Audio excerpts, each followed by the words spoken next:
for days without my knowledge of provenance. Throughout my life, you taught me a renegade. Oh, wow. Through all my lows, you said we could start again, but I'm a renegade of your love.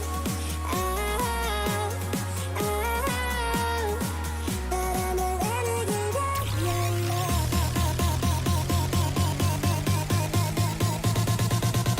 I'm a renegade of your love.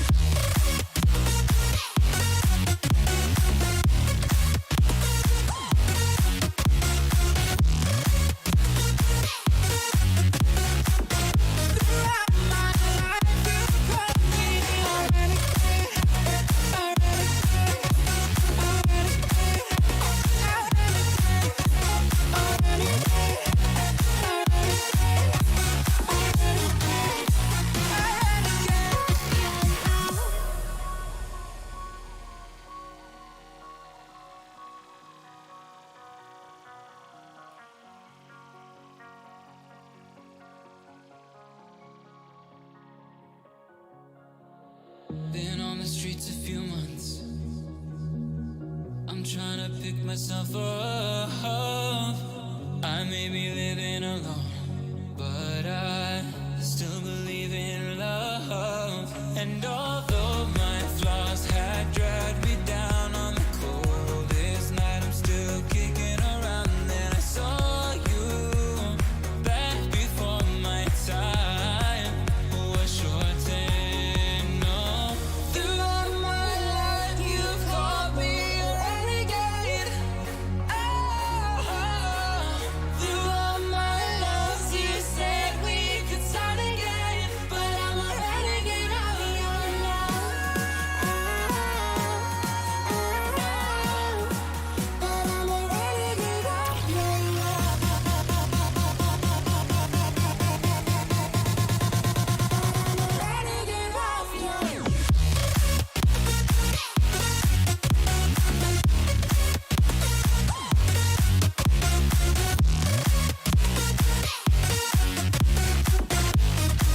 But I'm a renegade of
Yeah.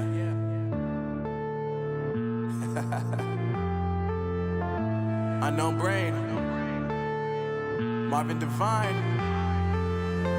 I'm saying bye to all the lies and all the times you cried, saying that I wasn't right, yet I was right by your side. You manipulator, playing games, your friends commentators, and I don't know what you say about our private conversations, but it's got them hating thanks to all the rumors you be claiming. It's cool, I'm done with you, so they can throw you a celebration. You gon' hate it when you see me with somebody living better. I'm trying to tell you that me just doing me gon' have you jealous. I know that I gotta stay away from all your games. Yeah, I know that I found somebody else to love me one day. You'll realize the grass ain't greener on the other side. No, you did me dirty for the last time, so now I gotta say goodbye.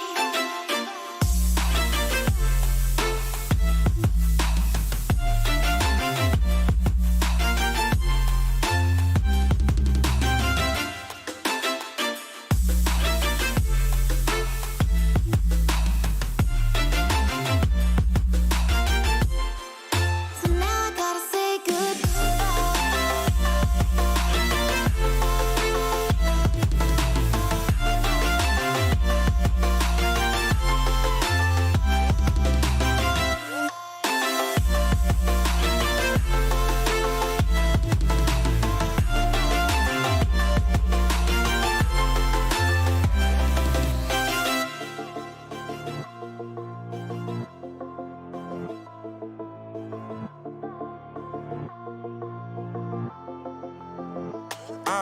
Yeah, my life is lovely now, I'm focused on me. You said you were about to die, I guess the car is on E. But see, I ain't even tripping, cause I just chose to believe that somebody gon' come around and give me just what I need. I don't wanna see you frowning, see you looking down and out, coming to me crying, saying you miss having me around. Gave you chances and you blew it, you so easily influenced. All the times you told me beat it, now you gotta face the music. I'm saying I know that I gotta stay away from all your games. Yeah, I know that I found somebody else to love me one day. You'll realize the grass ain't greener on the other side. No, you did me dirty for the last time,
be satisfied. My weakness comes and goes.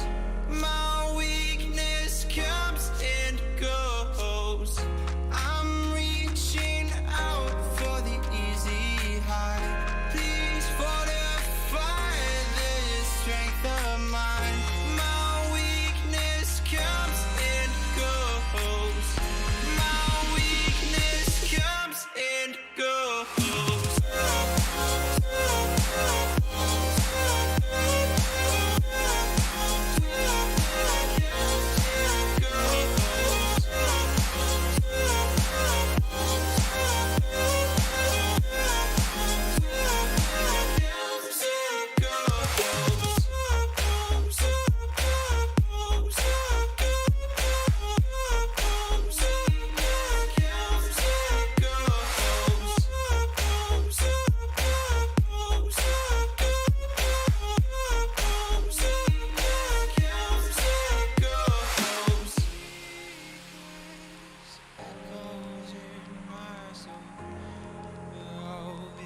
Echoes in my soul. My weakness comes and goes. It goes, it goes. My weakness echoes in my soul. Oh, it echoes in my soul. My weakness comes and goes. It goes, it goes.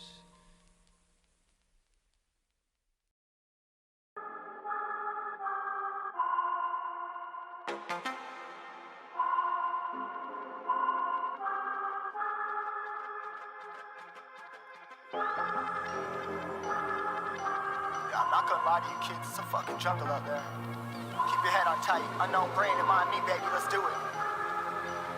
Y'all see me flying, never drop down, smoking high, I am not round, I'm not round, no denying what I got now, keep an eye out, keep it locked down, see me flying, never drop down, smoking high, I am not round, I'm not round, no denying what I got now, keep an eye out, keep it locked down, get too strong, wanna battle with the beast, bring a few on, the commander and the chief on my crew on, bullets rattling and whistle at your toque, never sleep, eyes open, hands clutching on my loop, it's a war zone.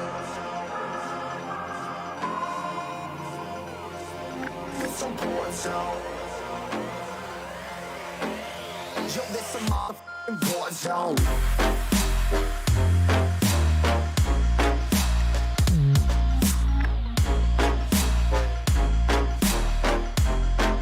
It's a war zone.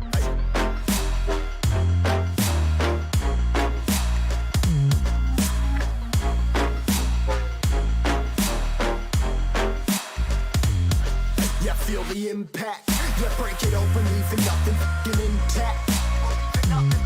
Hey yo, you been hacked. You're safe, hard in, but I found it, homie, been cracked. Hey yo, we been back. Your band stacking, see you flexing with the thin stack. Hey, you been whacked. I kill 'em all, feel a motherfucking impact.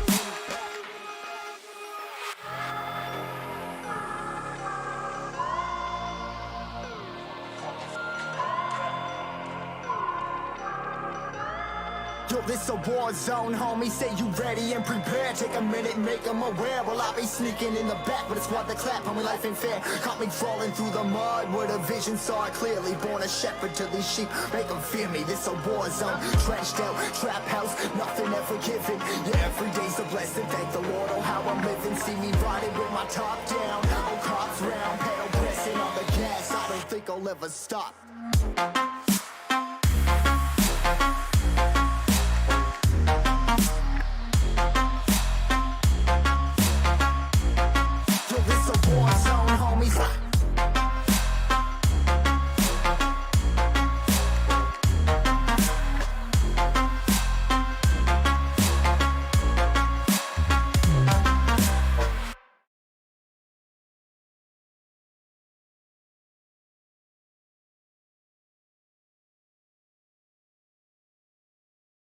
Hello everybody and welcome to some Dota 2 action here in the Veeam eSports tournament, as we are going to be having the side of eSports Bandits taking on A4O All for One.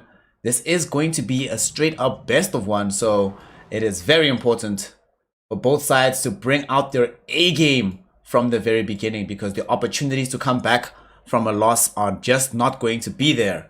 So let's hope that they can bring us the A game, bring us the best that they have to offer. And let's hope that this draft works out well. Esports Bandits are playing on the Radiant side. All for One are playing on the Dire here in the opening matchup of the Veeam esports tournament. If we look at these heroes that are banned away, we do have a lot of bans in Dota nowadays. 7's quite nice. Esports Bandits take out Witch Doctor and Anti-Mage. Since they wanted to first pick this Lina hero, it makes sense that they wanted to make sure that Anti-Mage isn't in the game.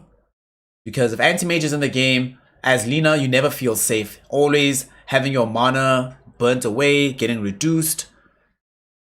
You don't really feel confident about your ability to make sure that you grab the win in the game under those circumstances. At the same time, A4O looks like they want to play a bit faster here. They banned Faceless Void and now they will remove Medusa from the game, and that will lead into their first pick of a Shadow Shaman. They have a Hex, they've got Shackles. But the big idea with this hero is just to make sure that you can push down lanes. The ultimate of the Shadow Shaman is the Mass Serpent Wards, and if you cast the Mass Serpent Wards, it will allow you to be able to easily take down some of these towers. All for One do decide now to take the Crystal Maiden as their next hero pick here. The main thing about this hero is that Shadow Shaman often will need mana around the map. If you have Crystal Maiden, it gives you that mana, and you have some ways to be able to control the laning phase a little bit better.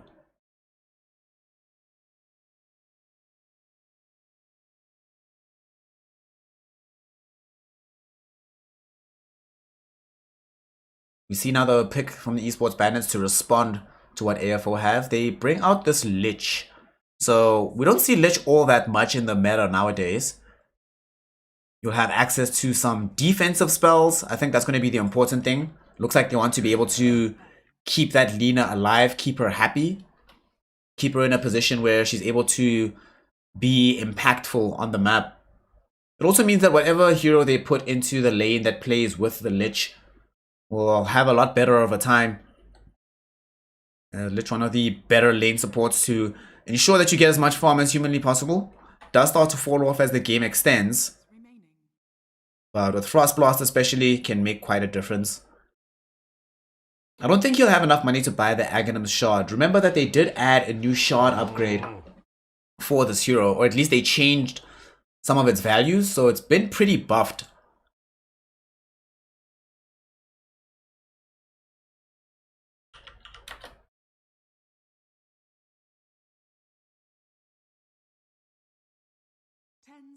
Remaining.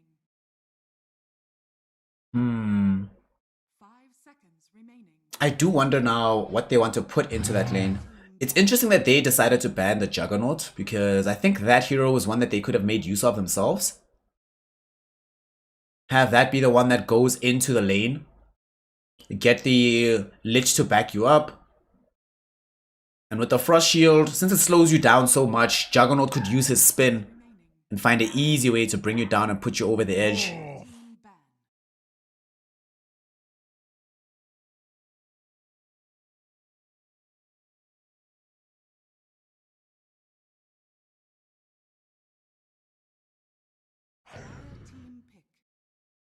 Other side though, they decided to ban Arc Warden, took out the Lifestealer, and Pudge as well was the removal from them.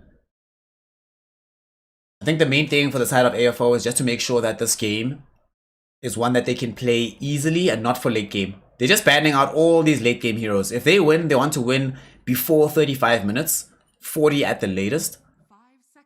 So I wouldn't be surprised to see them picking heroes like Mars. Phoenix isn't in the pool. Mars, Storm Spirit, Troll Warlord. These kind of heroes that can be very active early on in the game.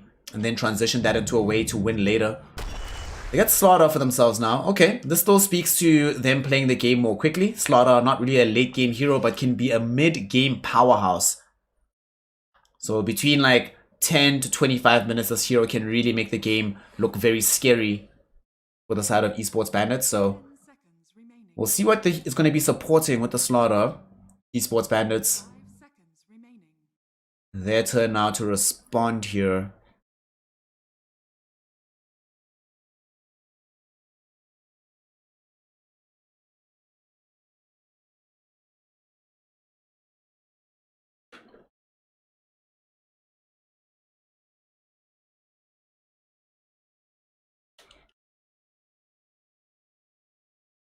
They're taking their time with this pick on the side of eSports Bandits. They really want to make sure that whatever they grab for themselves is not something that gets instantly countered.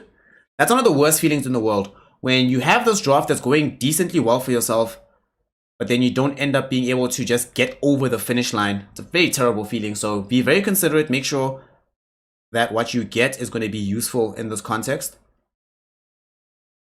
They could get Centaur for themselves, which I really like here. Hey!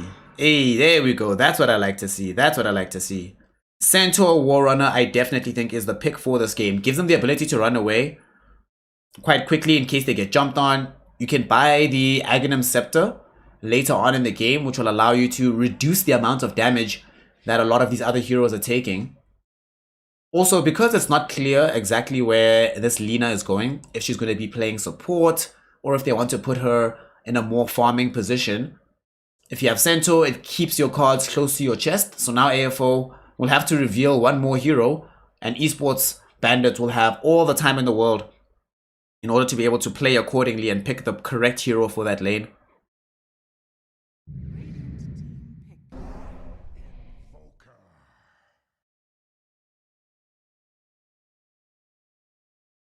Invoker gets picked up. Okay. Okay. 10 seconds. 5 seconds remaining.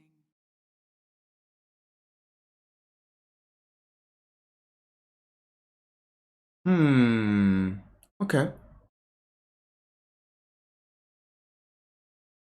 The thing about this Invoker pick, so it still somewhat hides exactly what the strategy is going to be, what the last hero is going to be for AFO. It probably would have been Faceless Void if that one wasn't banned yet. It gives them now more team fight, gives them a lot of damage. One of the things you always want whenever Invoker is in the game, you want somebody else that's going to be there to beef up the physical damage in the team so that Invoker doesn't have to go for the Exort build. You have Slaughter in this game who's going to be able to help out in that regard.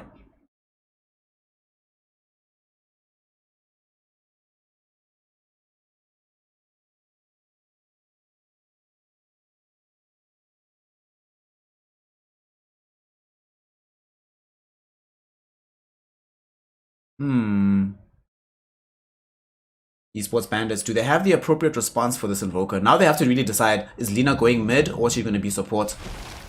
It looks like Lina is indeed going middle as Ancient Apparition is picked up by the eSports Bandits. This means now that anytime somebody gets stunned, you have that Ice Blast to follow it up with. The Ice Vortex I think is very good in this game, just because it enables so much extra magic damage. And another big deal is that if you get the Cold Feet on this hero, I imagine they want to lane Ancient Apparition and Centaur together. And if you find yourself getting Cold Feet in the lane, Hoof Stomp, Cold Feet, that hero is definitely going to get stunned up. We still don't know what lane they're playing into with the Centaur Ancient Apparition. Going to be Crystal Maiden plus we don't know. So they'll need to definitely ban these carry heroes that make life complicated for the Centaur and the Ancient Apparition. They take out the PA. They've already banned Ursa earlier, which is a very good look. You need to make sure that hero is not in the game when you are picking Centaurs and the like. So I think now they have to ban Troll. In my mind, that's probably the big... Unless they want to pick it. If they want to pick Troll, they should leave it. And I feel like Troll is fairly good in this game. It will help them a lot against Slaughter. A hero that can buy the BKB to help against Invoker later. Ban the Spec now.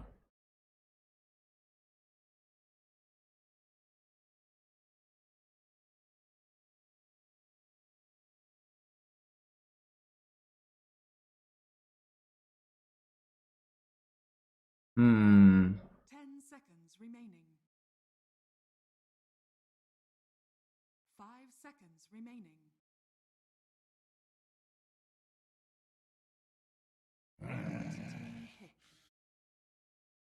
They decide to then ban away the PL on the side of A for O. Okay, so Spectre was the final ban from the eSports Bandits. All for One removed the PL and the Storm Spirit at the very end of their draft. 10 seconds remaining. 5 seconds remaining.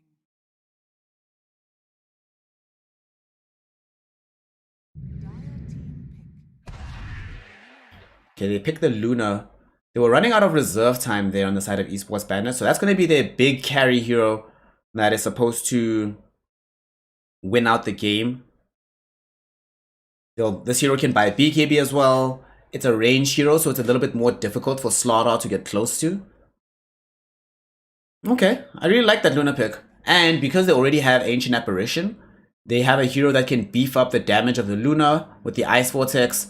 Ice Blast will help a lot in the team fights. If there's Ice Blast and Eclipse, that's pretty much guaranteed kills that's going to be happening on that side of the map. So this looks good for the eSports Bandits. They have a nice mix of all the damage types, decent ability to fight. I think they're looking quite strong here. AFO will need, with this last pick, to completely blow them out of the water. It has to be a hero that can win the game against Luna. I'm now seeing Troll for themselves. That's an option that they could go for.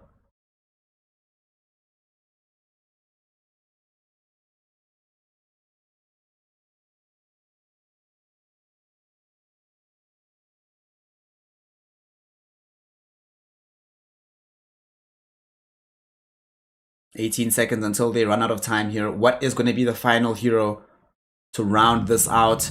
And it's going to be a CK. Okay. Okay. Okay. Okay. Last pick hero on the CK. This gives us a hero with illusions. It can still be brought down low by this Luna. So that option is definitely there.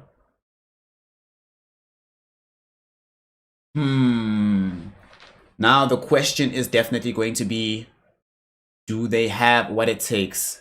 Do they have what it takes? Will they be able to, at the end of the day, come out with a W here with a CK? Let's see. As the game begins,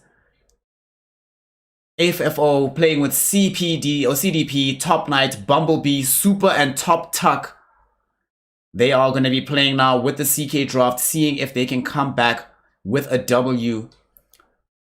Can they go all for one? Or will we see the kind of game where somehow and some way it is rather going to be going in the other direction? They need to play their best here because the eSports Bandits are also looking strong. Shiken playing on the safe lane.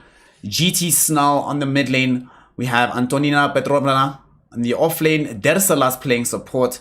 And of course Q with the exclamation mark. Q is going to be the one rounding out the draft for us. I really do wonder who is going to walk away with this victory. Let us find out together as we now transition into the game. AFO, the very last thing that they want for themselves is to get caught out early and lose some of these heroes before they're really ready to fight. Remember, ladies and gentlemen, that this is a best of one. So any loss that gets taken here is going to be extremely painful. Stay frosty. Cannot afford to slow down even a little bit. So we're going to see now what they're going to be able to achieve here. Both teams stacking up for this bounty. Observer Ward is planted early to make sure that they have vision around this mid lane. There we see the cold feet coming out onto the Slaughter, but unfortunately because it will not trigger, he will be a-okay, run himself back, pick up this bounty rune, and then continue the game. Early on, it is very important to make sure you get as many of these bounties as possible. At the same time, also very important to make sure that after you get those bounties, you're not putting yourself in a bad position where it's harder to farm now. And now we'll see bottom. Ooh. Hoof Stomp, unfortunately, does not connect. Not Hoof Stomp, Slithering Crush, sorry. So now the game is firmly underway. And all three sides, all three lanes getting into the action. We do see that down bottom is where I believe the most important things are going to be happening, because Luna needs to have a good game. Therefore, she needs to have as much CS as possible. At the same time, Slaughter also needs to have a good game for his team. Because if Slaughter has a bad game, then there's nobody really to initiate the fights. So every single time, All For One will find themselves in a rough position where they don't really get all that much out of the fights. At the same time, though, the thing that they need on the other side of things is to make sure that Top Knight is able to farm as much as possible on the CK, because he's going to be the one that has to be as big as possible to resist Luna. I was mentioning that this lane's important for them too. And this Luna, if she does not, in this game, farm a lot, farm crazily, they just lack damage. They're going to have so many problems with dishing out the correct amount of damage. So it is going to be something they need to take care of and need to ensure is not really a major factor of this game, is not having farm on the hero. Thus far, it's going okay. It's not looking so bad. It's looking just fine. We're going to go for an early kill, looking for the Slaughter. They're going to be able to pick him up. That is huge. That is huge. Esports Bandits off to a good start from that one, and now they want more. They're looking for Bumblebee. Bumblebee also in trouble. One more right click. Do they have the damage? Yes, they do. Shiken able to pick up the additional life there. Okay, that is a very big deal. It's a very big deal.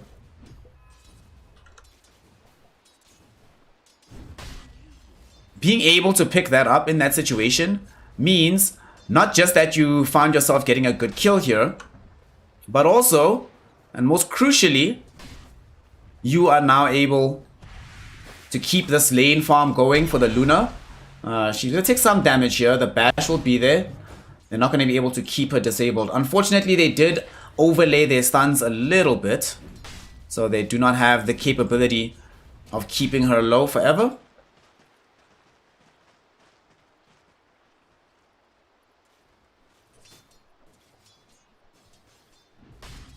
So AFO not doing too badly right now. Let's take a look in the middle lane. Invoker playing up against this Lina. Definitely a Lina favored lane. The matchup overall can be quite decent for the Invoker as time goes on, but the lane in particular is just for the most part going to be very, very good for this Lina. She's going to get all the farm that she needs. And also they decided to just mix things up in terms of who's playing what on the team. Lina's going to be the one that plays middle. Right now she's doing really, really well. Really does seem like the Esports Bandits off to a fairly good start right now. We have a quick pause as we take a look top. Antonina has the highest CS in the game right now. This is one of these heroes that is sometimes has issues dealing with the Chaos Knights as the game extends because of this Chaos Strike, but you do get your farm in the lane even though CK can trade effectively.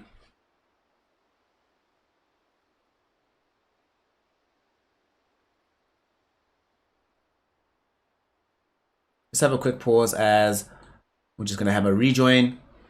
There's some technical issues being sorted out. In the meantime, you can think about what's going to happen in the future. So we see this Invoker. If you notice the items that he's building, he's deciding to go for the early Hand of Midas for two reasons. Firstly, get yourself some nice attack speed through the Glove of Haste. Some gold, of course, is quite nice when the Hand of Midas is finished. But the main important thing for this hero is that he's going to need experience. As much experience as humanly possible in order to have all the spells at his disposal. Because he needs to be spell casting a lot in this game, because they don't have that much control outside of the Slaughter, so their team fight is going to be reliant on Super Mario to do well.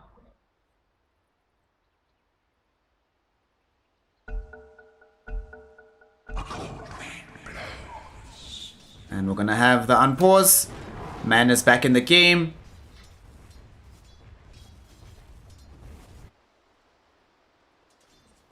Another hero who would like to do as well as possible is the CK, because he needs to get like Heart. He needs to get Manta style.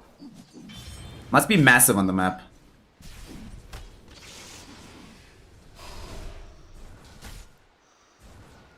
Top lane, we see Dersalas fighting versus CDP. The two of them are trading quite a lot of damage, but it's not going to be enough to tick him over. Well, it's probably a little bit closer than they would have liked it to be.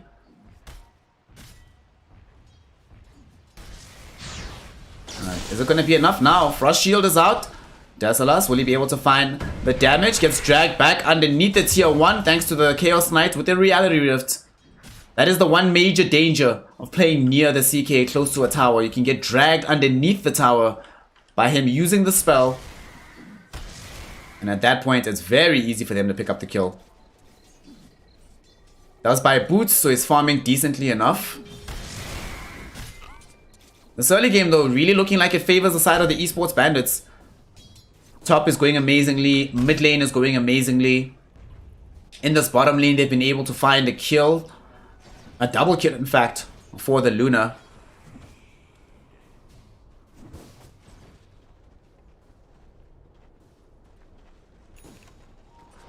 Best time possible. Best time possible. Way to start the game on the side of eSports Bandits. To be fair, though, to All for One, is that this game will turn as they start to pick up more and more items. Super Mario in particular. Midas is not too far away. Provided he doesn't die in the next few minutes, he should still be able to get this item by like the 9-minute mark.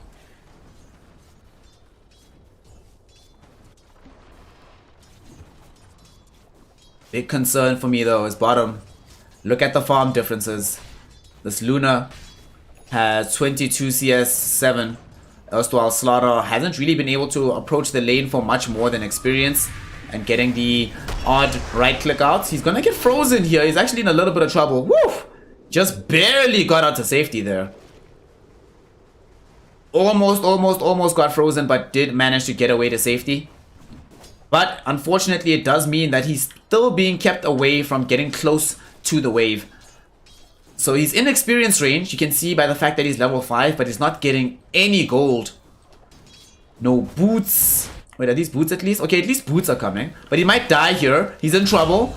Top tank will end up getting brought down. Bumblebee also in trouble. Shiken looking for the grab here. Do they have the damage? And GT Snull throwing in the chilling touch hit. Able to secure the life of Bumblebee.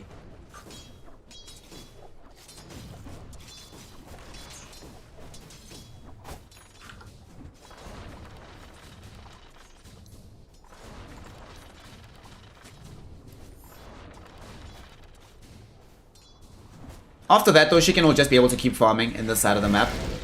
And Slaughter still gets nothing. Still quite difficult for him to be able to achieve the results he wants. You see middle.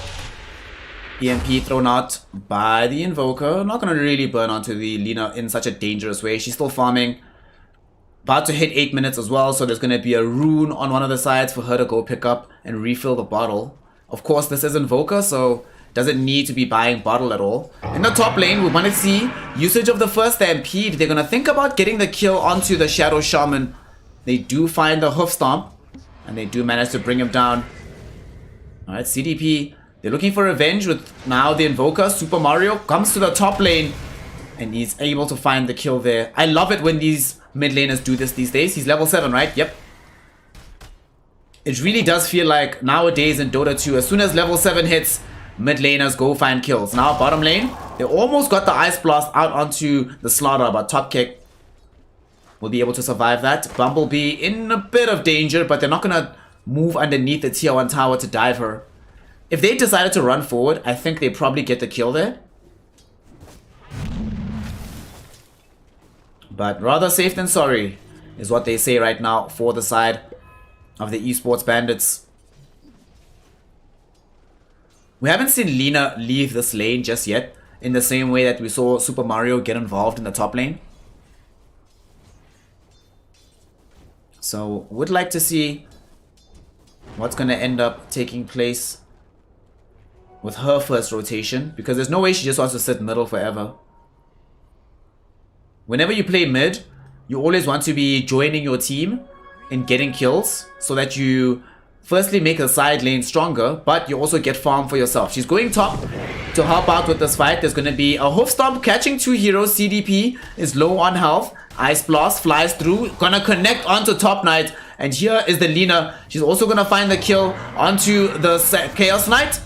Shadow Shaman will be dead right next. It's not gonna be a double kill for her, but she comes quite close. Good rotation there from the Lina.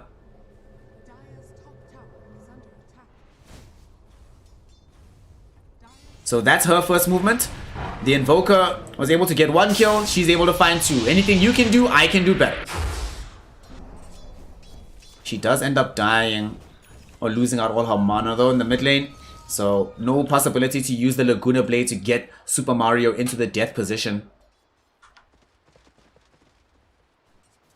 The game is still very slow right now, even though a major gold lead is available for the eSports Bandits.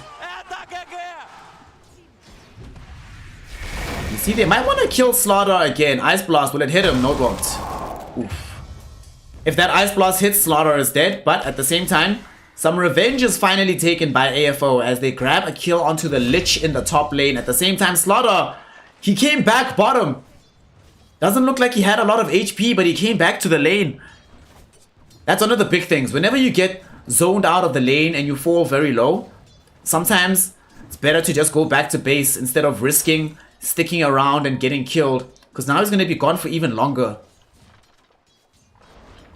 And of course, the whole time while he's gone, Luna able to pick up quite a lot of farm on herself.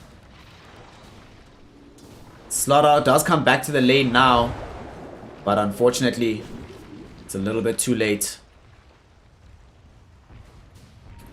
Won't be able to do anything to the Luna. She got level 7 as well. She is very, very farmed right now.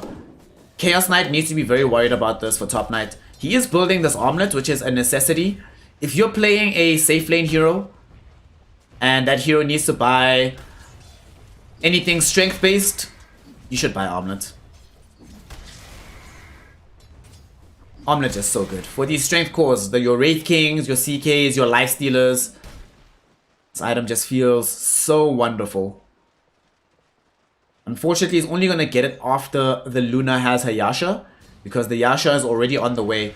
And now Luna could go for another kill bottom. They get the Eclipse out. Probably wasn't needed to use the full Eclipse. That they're might be able to find the Slaughter kill anyway. He's got the Ice Blast on him. Get the bash out onto Sheik, and can they find the kill? No, they cannot. GT Snarl, yet again, able to secure a double kill in the bottom lane. He's been involved in 8 kills this game for the Ancient Apparition. Are you kidding me? Pretty much a perfect performance so far.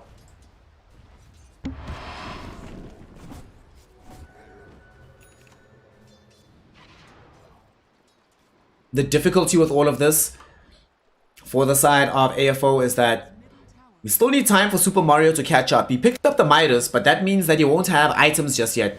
He'll need time for this item to become useful and get him the necessary levels. Mid lane, nice movement away before he would take the damage.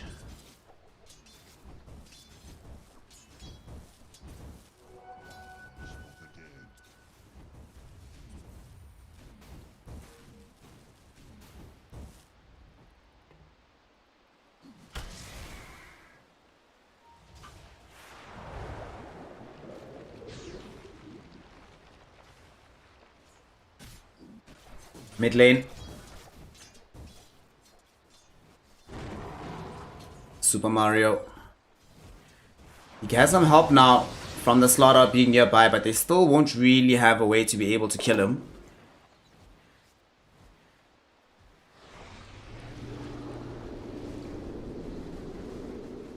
The big thing is Slaughter just needs Blink Dagger.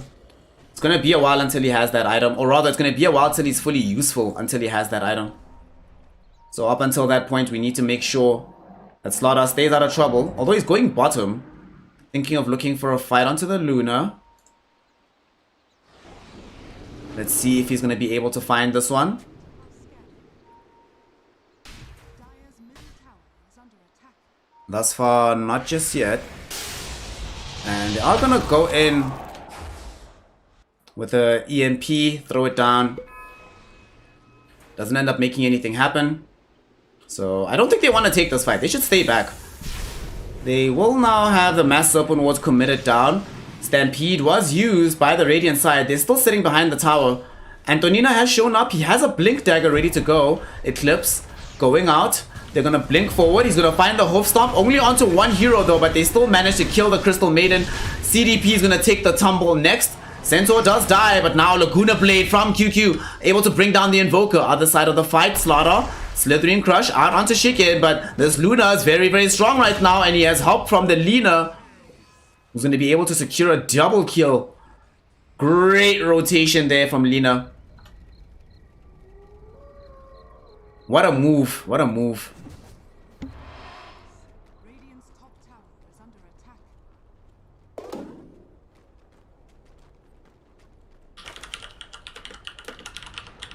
The big thing about having a play like that is not only do they get these big kills, Lina involved, able to get additional gold from being in part of that fray, able to get additional experience, and whenever you keep this tier 1 tower alive, the longer this tower stays up, the easier it is for Luna to farm the map, because normally you want to be able to take this bottom tower and then start putting vision and wards in her jungle so she can't farm there. She's in a little bit of trouble now though, being jumped on by the Invoker. Invoker will run away with the Ghost Walk. But now Lina has to leave. I don't think it's safe here anymore. They bring the Lich here though to try and defend her. At the same time, in the top lane, Antonina takes a tumble regrettably. Top Knight was there to dish in the damage. And now the CK has Armlet. So it's starting to become a lot more dangerous of a hero. Bottom lane, we have a fight. We're going to talk about the CK just now. We did see the Sinister Gaze thrown out onto Invoker. There's going to be the Ice Blast as well. Do they have enough damage? Chain Frost flies out and they will be able to kill him. The Chain Frost comes back. Lich is going to be inside the Mass Serpent Wards and will end up dying. Chain Frost will actually bounce back and kill CDP as well, giving a double kill for the Lich. And now, Slaughter, he went too far forward. He was hoping to get some damage out onto GT Snell, but unfortunately, he doesn't know that Antonina Petrovna is here as well. Jumping in with the Blink Dagger, getting the Hoof Stomp and securing the kill. So now with 3 heroes dead down bottom, this will allow the side of the Esports Bandits to push into this tower.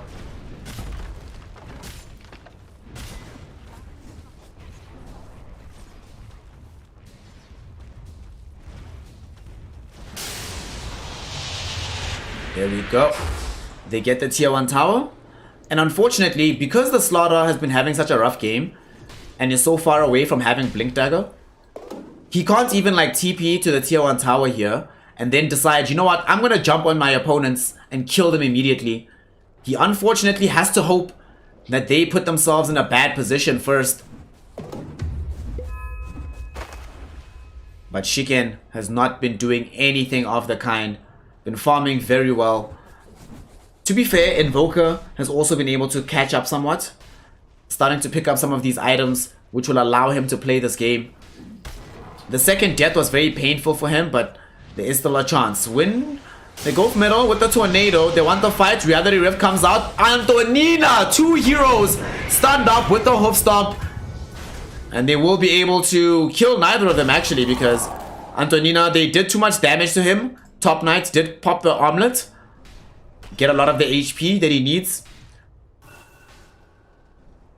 I love this Armlet item. When you toggle this Unholy Rage, giving you that bonus strength, you just feel so much tankier with that HP. And they turn it around onto the Centaur. If they were able to get GT Snell to use the Ice Blast even 3 seconds sooner, then they probably kill 2 heroes middle. They're going to try for 1 kill now because they're going to go for CDP. No way he can defend himself here.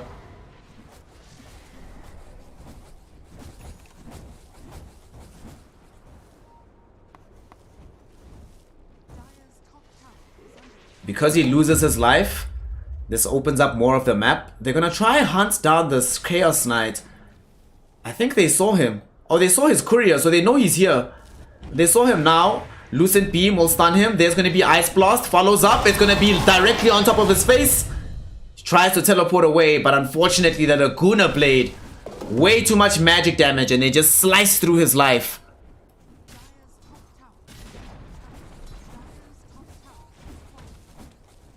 In the meantime, the rest of the team goes and takes away the tier 1 tower in the top lane.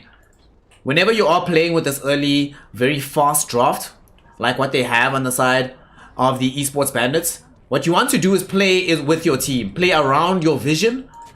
So for example, they can't play this side of the map. They have to play where they are now because this is where the team is. This is where the vision is.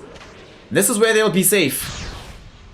They actually now go. They'll be more than safe. In fact, they're going to thrive because they're looking for another kill onto Super Mario. They get the dust thanks to Antonina. Do they have the damage? Yes, they do. One more right click is all they need. And they're going to let the Luna get it with Lucent Beam. Nice. She's going to pick up that kill.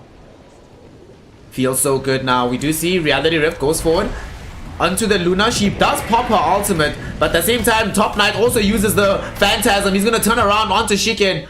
The Luna is alone on this side of the fight, so there's too much damage and they kill her. Antonina Petrovna also going to be in trouble inside the Master What's trap. He's going to end up dying. At the same time, though, they lose Invoker. He used the buyback to come back into the fight. Now they want to chase for more. They don't have Blink just yet, but Top Knight wanting to get close for the Reality Rift. They do not have drums either on the slaughter to help them out to get closer. So they'll have to abandon that chase. There's no way for them to get up onto the high ground and get those kills.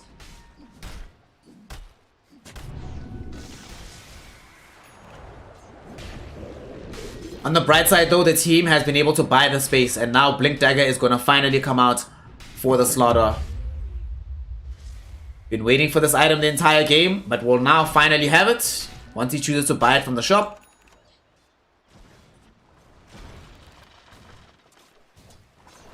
This will give him and his team the ability to take fights of their own accord.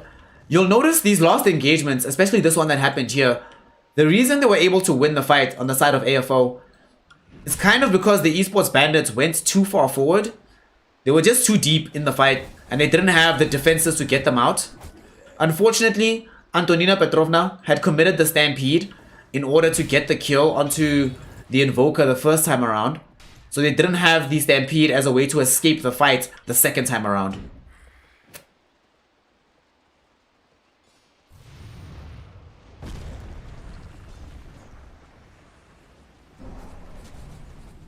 That fight also gave a lot of gold towards Top Knight, who will now be able to get close to finishing the SNY. Has the full item actually.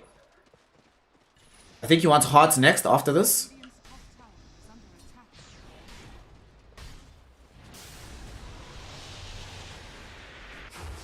But now we'll just be happy that the game isn't being lost. It's going to be another quick pause.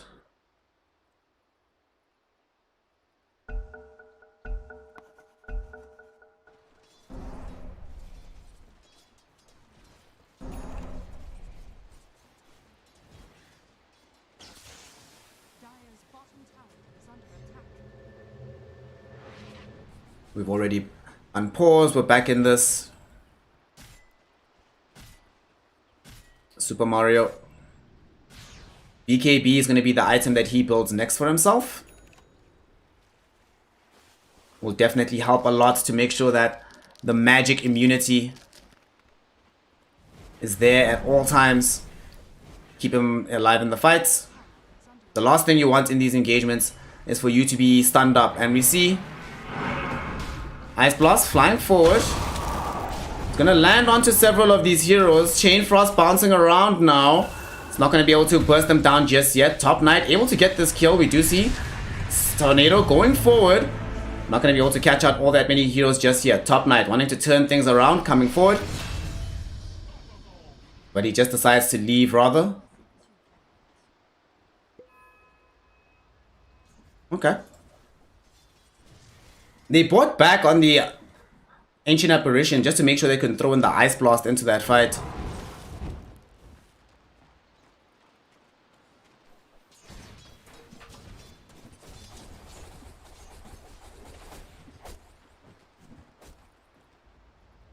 Is there going to be a further engagement now, Super Mario?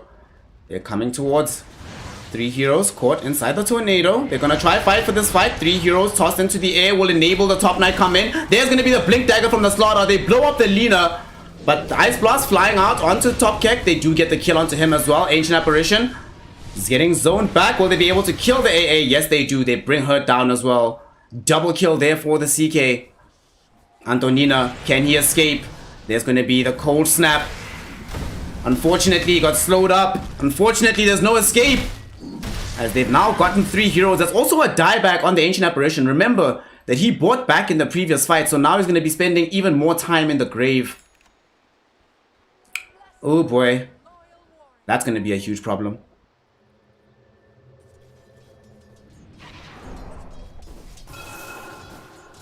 That's going to be a huge problem here.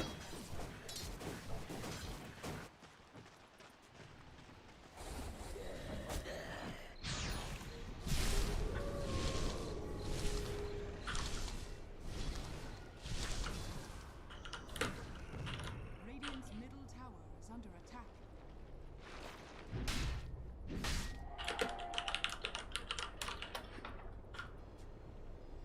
Antonina.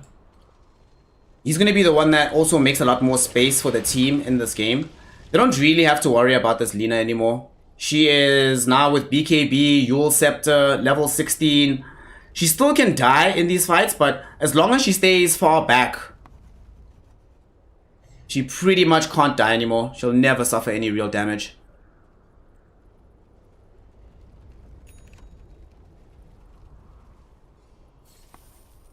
We do see that they have smoked up. They find GT Snull. Okay. They use Stampede just to get him out of trouble. At the same time, there's going to be a Hoof Stomp that flies out onto the Slaughter. Slaughter in a lot of trouble. Slaughter's going to die. Super Mario tried to help out with the Deafening Blast to ensure that they can push some of those heroes back. This spell is very useful for that, to try save some lives when possible. Unfortunately, not really going to be a possibility. In this particular instance, Slaughter really having a rough game. I feel quite bad for him. Because the thing is, the way that the team is set up, he can't actually have a good game anymore. Because they need so much more gold on Invoker, and they need a lot more gold on the Chaos Knight. There's no space for the Slaughter to be able to farm like a BKB or something. He's going to try and get this Aghanim Scepter, but it's going to take so long before this item is online. At the same time, Shiken wants to go for Butterfly. Oh, middle.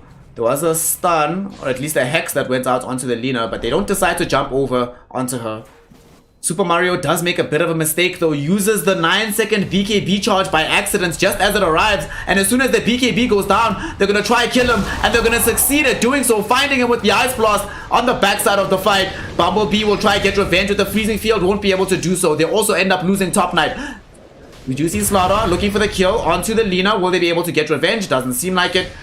They get the Sinister Gaze out onto CDP as well. Drag him back into the fight. On the high ground is the Slaughter. He's the last hero standing. Can they bring him down or will he escape? One more right click is all they need and they get him. It's a full 5 hero wipe. The eSports Bandits take advantage of the unfortunate mistake from the Invoker. He just got the item. So often what will happen. Okay, yeah, we can actually see what happened. Look where this Hand of Midas is for him.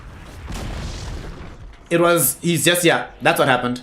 He had the Midas in the old slot on his inventory. So what he did, right, is that he clearly is used to casting BKB, or rather his active item, from this slot here in the corner. And he decided to change it out for the BKB when the BKB arrived. But unfortunately, when he was doing that changeover, by mistake, he clicked the hotkey, activating the BKB. And obviously, unfortunately for him, eSports Bandits saw it. And they knew for a fact that, okay, now's our opportunity. If we can go for the fight after this BKB ends, we can win. And they won in very strong fashion. Super Mario. We'll be feeling a bit heartbroken about that fight. Just that one moment can change everything. Dota 2 is a game of margins, of millimeters. And now because of those millimeters, we see the gold lead on the Radiant side is really big right now. 6,000 in their favor. Experience is getting close to 10,000. If we look at the levels, Lina is about to hit level 20. She's almost 2 levels up on the Invoker.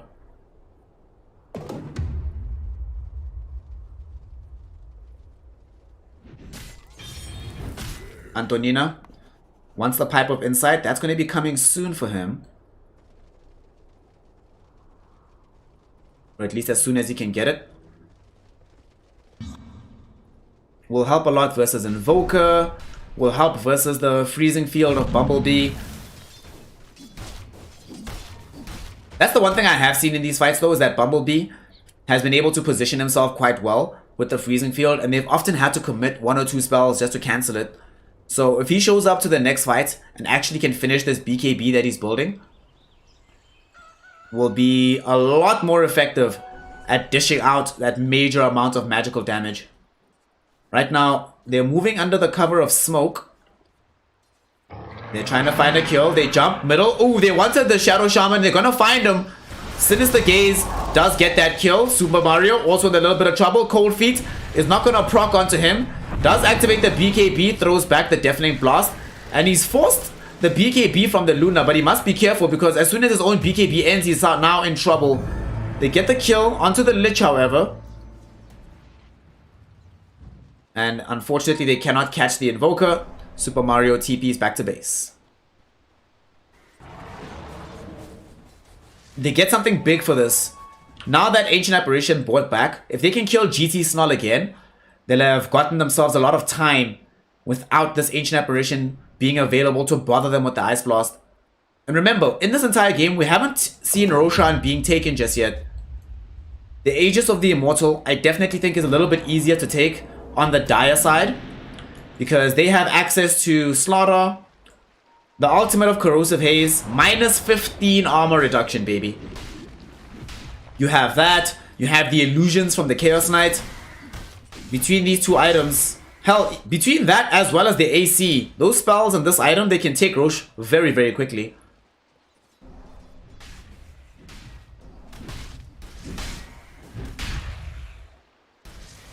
The only thing is going to be getting to the Roche, because you have to take a successful fight first. Right now, that fight is not coming, because they're staying very far back on the eSports Bandits. There is a smoke though. AFO want to go for the Shuriken. BKB activated with the Eclipse. He wants to go forward for CDP. They're going to find the kill to CDP at the same time as they lose Top Knight. They also burst down Bumblebee. Shuriken does way too much damage with the right clicks. The dust as well. It caught Super Mario. Does have BKB to run away from the Light Strike Array. Can he get out though? He's being body blocked. Antonina not allowing him to escape. And now the Lucent Beam stops him. They get the Sinister Gaze as well. And they have all the damage on Earth, and they do manage to find the kill. 3 heroes have fallen. 1 will buy back.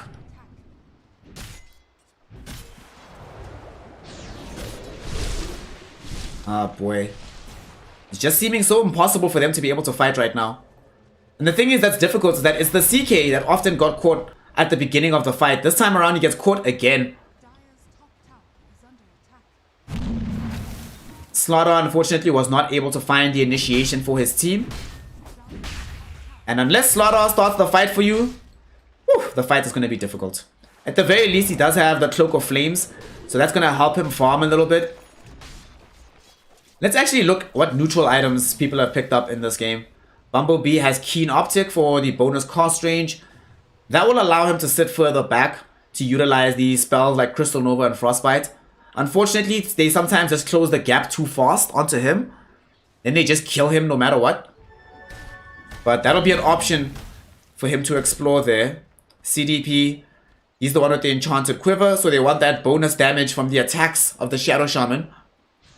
Let's see what they do actually have. I might have actually preferred the Bullhorn, the Bullwhip, to be on CDP. But we see now that the Radiant side of eSports Bandits have been able to take away this Aegis of the Immortal. Lina had a double damage rune while they were inside the Roshan pit. And Shiken has the full Aegis, BKB, Butterfly, and is now starting to build Satanic. The Satanic is going to make such a difference. The thing is, Shiken has come a bit low before, especially when the BKB was not active.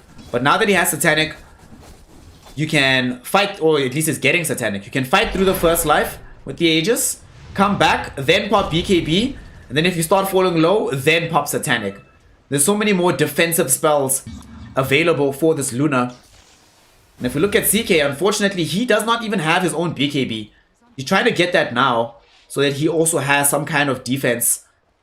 But it's proving to be very, very difficult in this game.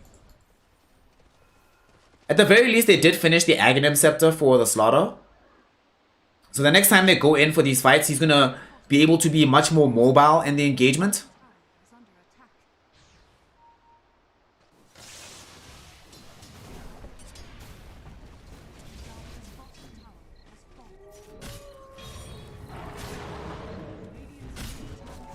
They take the tier 2 tower bottom, and it doesn't look like they want to back off. They want to come onto the high ground. They are looking for the tier 3. They want to start putting this game beyond doubt for themselves.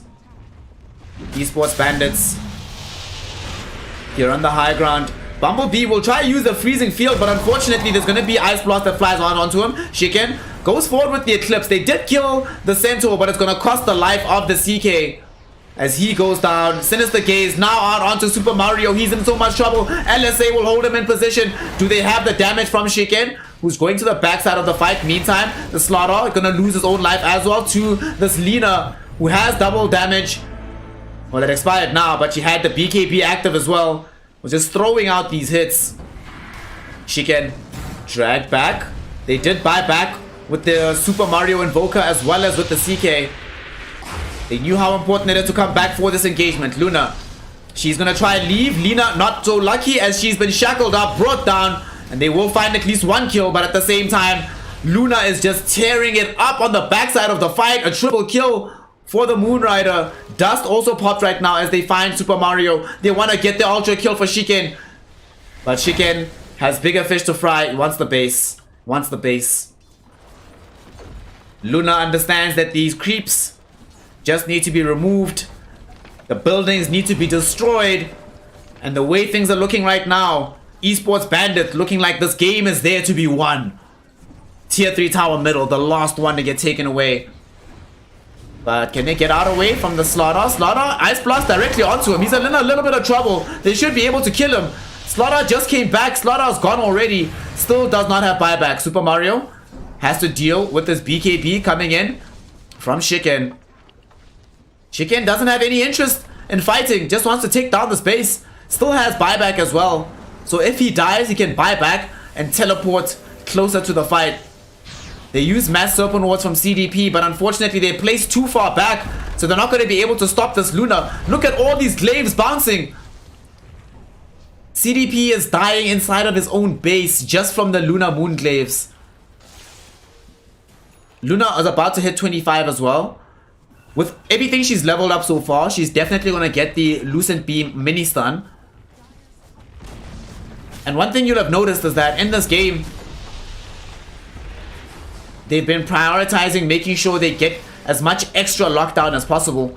Because they know that if they have all the lockdown they need, Luna will always have the damage. Bumblebee trying to use the freezing field. Hoof Stomp will cancel it out. Unfortunately, Ice Blast to the backside of the fight, connecting onto 3 heroes. They got the kill onto the Crystal Maiden. Super Mario used the BKB. There's the Hex out onto the Lina. Lina does die. That's pretty big. Top Knight now looking for Centaur Warrunner. Will be able to get him. Now Luna, it's her against the world. Can she win against the world? It doesn't look like it. She's lost the Aegis and she's already used BKB, so they're going to be able to kill her when she comes back. They're trying to get the Lich. Lich still alive thanks to the Guardian Creeps. At the same time, the Shackles thrown out onto the Luna. She uses the Eclipse. She's going to try fight back. Luna by herself is standing in her ground. Top Knight, can you do the damage? Can you dish this out? It doesn't look like it. Ice Blast will be there. And as they kill Top Knight, they're gonna lose the tier 4 tower. Lina will buy back to come make sure that they can finish out this game. And that, unfortunately, will be that. GG, well played, is called. Esports Bandits have done it. They have taken the victory and put themselves over here in game number 1. This best of 1 is theirs, and they will grab the victory from this. Very much congratulations to the Esports Bandits. Not only were they able to come away with a strong victory here, but they did it in style. They did it in style. They looked very good. So very much congratulations to the Esports Bandits for grabbing this best of 1 and putting themselves in a position where they go through. Now, unfortunately, CDP, Top Knight, Bumblebee, Super Mario, and Top Tuck, they found themselves losing out there in the game.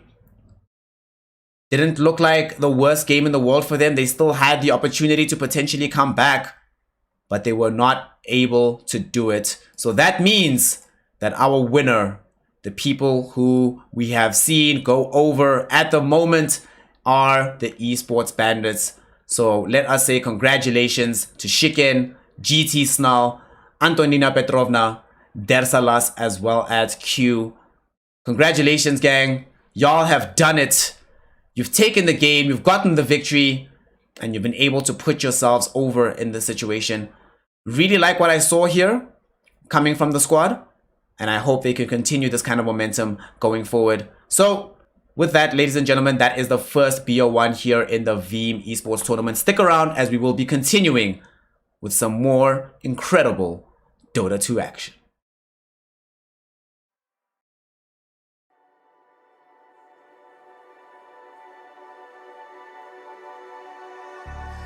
Wishing that I could run away with you.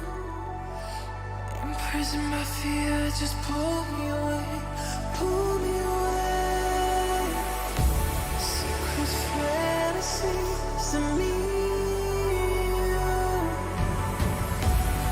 Will they ever see the light of day, light of day? I don't know where you are, but I will find you. I will find you.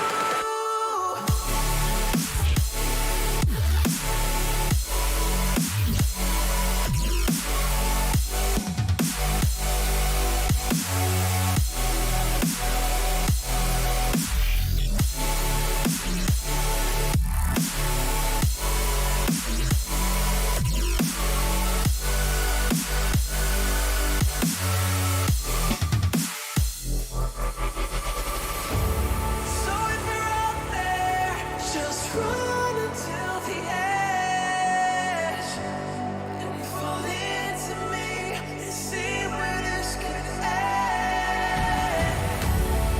Make a run right and leave this world behind. Can you hear me? Do you feel me?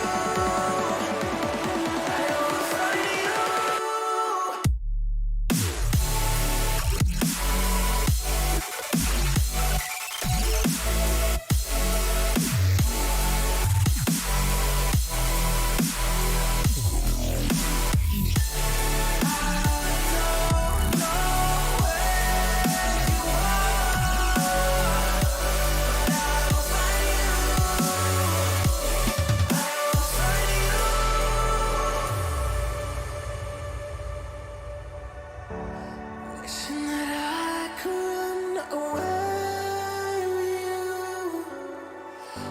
Imprisoned by fear, just pull me away, pull me away. Secret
back, hate the things that you said.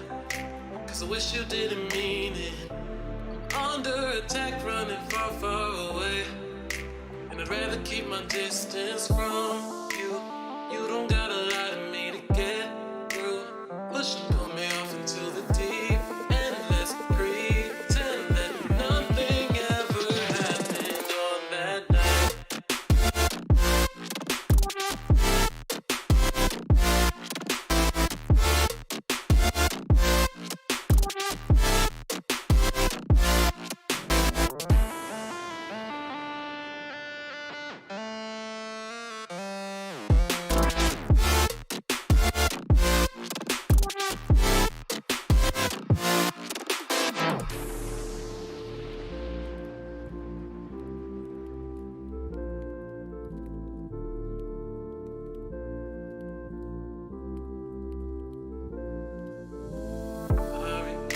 Confession I shouldn't have spoke, cause you didn't feel the same way about me, and it's eating me alive all of the time. So I'd rather keep my distance from you. You don't gotta lie to me to get through. Push and pull me off into the deep end. Let's pretend that nothing ever happened on that night.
Ladies, gentlemen, welcome back here to the Veeam eSports tournament as we continue with our Dota 2 best of ones in the group stages today. Esports Bandits will now be taking on the side of Last Chance. One of these two squads wants a victory. In this best of one, Esports Bandits have already been able to find themselves a one-game victory earlier on versus the side of AFO. So let us see whether or not they'll be good for the money and will be able to turn that into another victory here up against the team of Last Chance. My name is Snare, and we are going to be going through this game together. Let's see what we got. On the side of the Esports Bandits, we very early on see them. I like these heroes, this particular banning pattern. Puck Lion, I feel like those heroes are really strong right now, both of them still. So I don't mind whatsoever seeing them removed from the game. And they lead off with the Nyx Assassin first overall pick. So now it becomes very difficult for Last Chance to pick Storm Spirit. They did go for this Lich pick early, which we did see this in the previous series as well. 10 seconds remaining.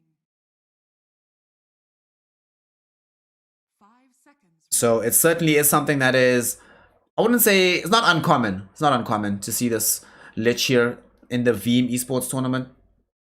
Esports Bandits, what they're going to follow the Nyx with. So very different banning pattern from the previous game. We'll see if they decide to keep up with that same picking pattern going into the next game.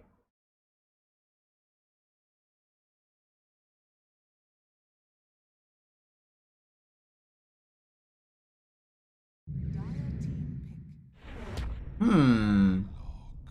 Okay. Okay. Early pick of the Warlock here. So what Warlock gives you is a heal for the lane. It gives you a big spell to be able to take team fights with later.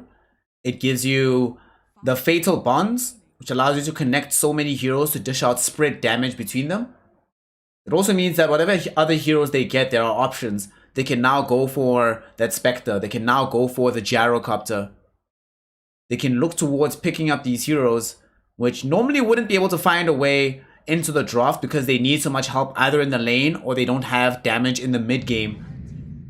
It really does feel like right now, Dota 2 is won, not just in the lanes, but in the mid game. Those first few fights that you end up taking past like the 15 to 20 minute mark make so much difference.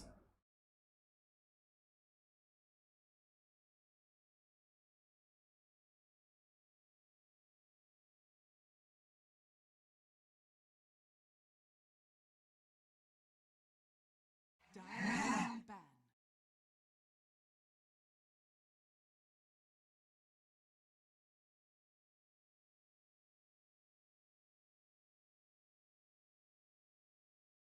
We'll see what they do next. One thing I like about them picking up this Ogre, generally Ogre Magi is a hero that you grab when you want to be able to buff somebody else. So I'm looking at some of the heroes that they're removing, and it does look like both teams want to have a big carry hero for the safe lane.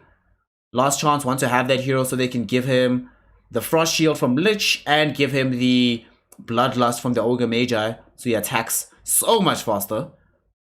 Erstwhile Esports Bandits, they definitely want a hero that is happy to get the Shadow Word, but also dishes out so much more damage with the Fatal Bonds. Given the heroes that have been removed in this game, the one I'm thinking about now is like Troll Warlord for Esports Bandits. Maybe even Slock, but especially because these two support heroes that we've seen picked by Last Chance don't really deal all that well with a Slock hero.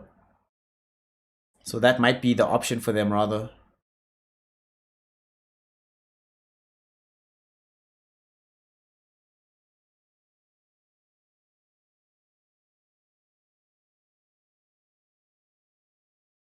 Seconds remaining. 5 seconds remaining.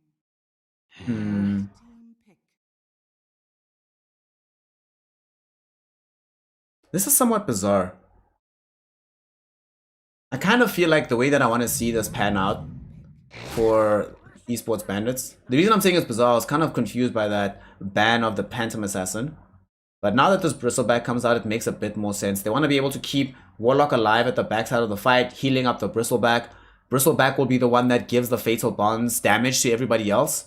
10 seconds remaining. And when you play this hero into PA, you sometimes run into issues where you're running forward and you just die in like 2 seconds, just hit quickly and remove from the map, especially when they have Ogre to give you that bonus attack speed.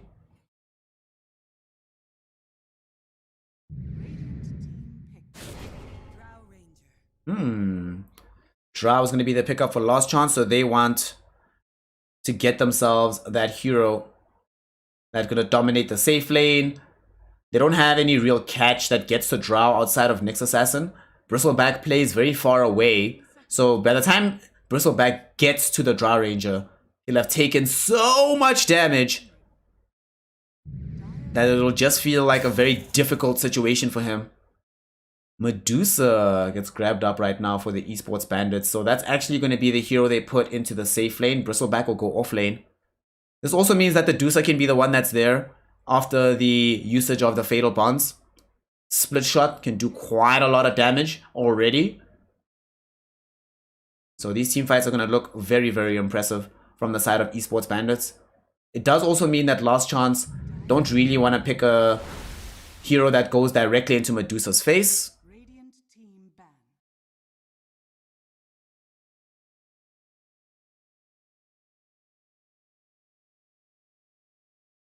Tidehunter gets picked for the side of Last Chance, so they needed some big team fight for themselves. They didn't really have that. 10 seconds remaining. 5 seconds remaining. Dire team ban.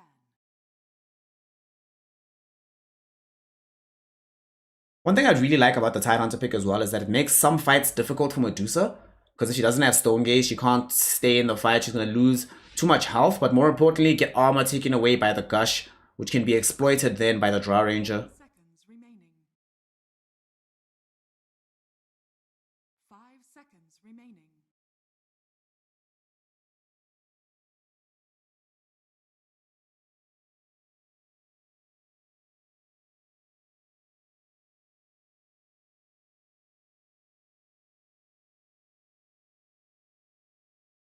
Radiant team ban.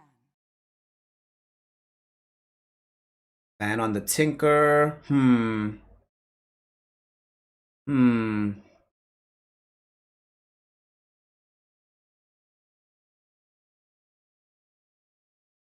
team pick. I'm kind of wondering why they banned Tinker. We've been seeing a lot more of these Tinker bans come out. Or rather, not just Tinker bans, but the hero itself has become a lot more in vogue. Something that we see coming out in several games nowadays. At the same time though, I don't know. 5 seconds remaining. The thing I feel about this and why I'm not like fully enthused by that ban of the Tinker. I'll have to see the mid. Let me not criticize it. Let's see what they're gonna put in the mid lane. They need something that'll help them against Bristleback and Medusa. I'd like someone who maybe buys Orchid. Puck would have been great, but that's already taken out. Storm Spirit perhaps. They don't have any stuns right now on the side of the eSports Bandits, so you can take heroes which can get away with not having to worry about being stunned up, who normally are very concerned about that. I mean, Storm is somewhat countered by the Nyx Assassin. So potentially they don't want to do that. What do they go for here? There's Leshrac in the game. Invoker's already banned. Invoker would have been the best one potentially for me, but it's already banned.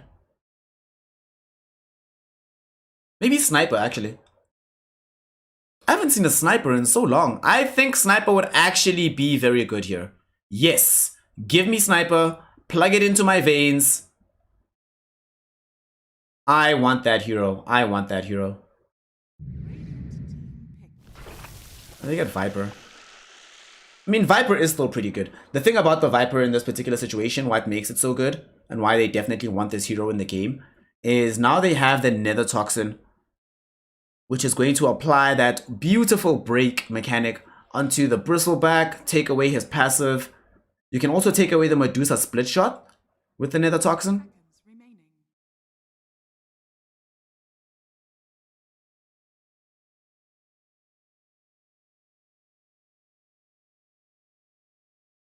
So I can definitely see this working out quite well for them.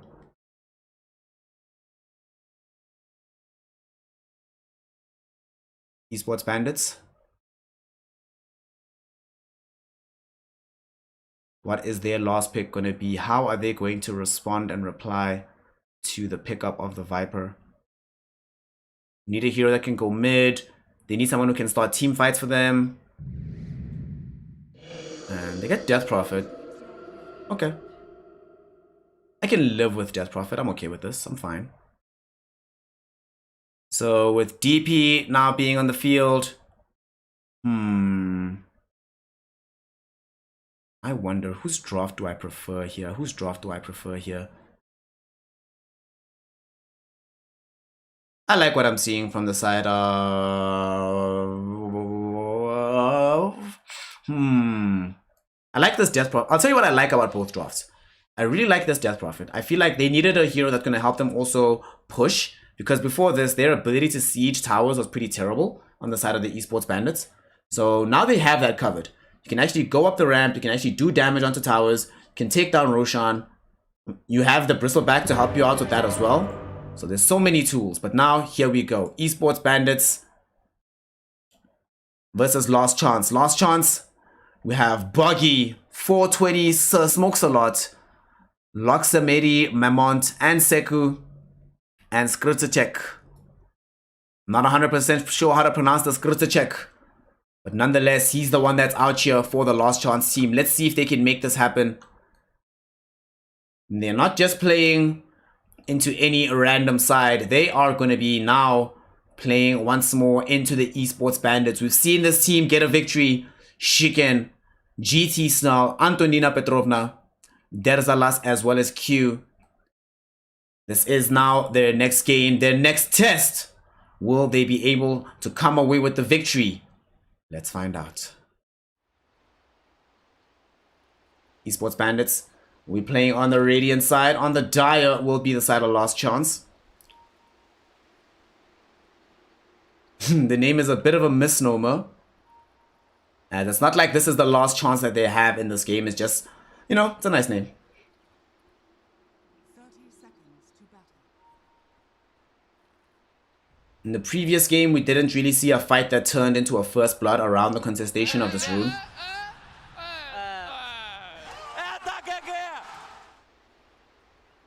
Boggy.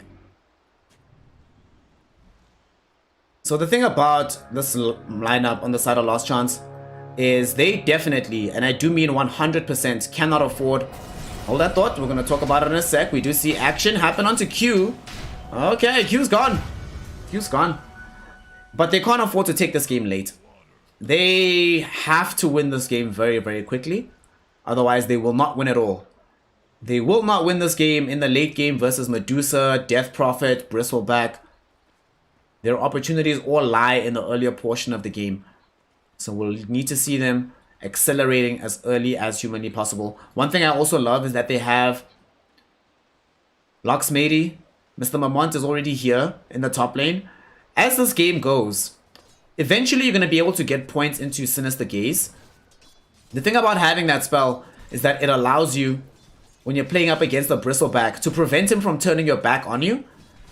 Forces him to have to face you. So there are going to be some fights where he's going to fall close to death on the Bristleback. And the thing that puts him over the edge is being turned around by the Gaze. And then maybe a Drow or something able to finish him off. Very important that he's off to a good start here in the top lane though, as they will need this BB to be in tip-top shape. In the mid lane, Q playing up against the Viper. Death Prophet will be able to get farm in this lane because you have the Crypt Swarm. So whenever you have mid lane heroes that have spells like Crypt Swarm, Dragon Slave, Electric Vortex, etc. These spells that do high amounts of damage and that can be spammed out. Even if you're against a hero you don't like playing against, you still wind up being able to more or less get the farm you need to make your team successful.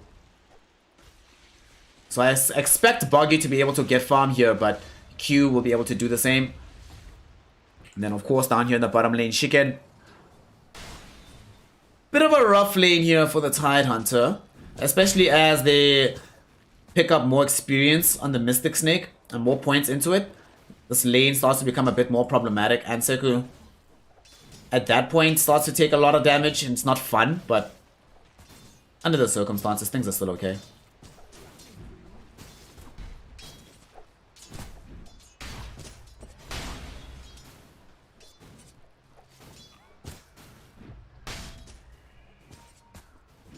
It's gonna be a slow game, or at the very least, they want a slow game on the side of the eSports Bandits. They are completely fine with having this lumber on, everybody just getting a CS here and there. Definitely the side of Last Chance that want to be the ones to punch this through. Everybody in the group will play 2 BO1s.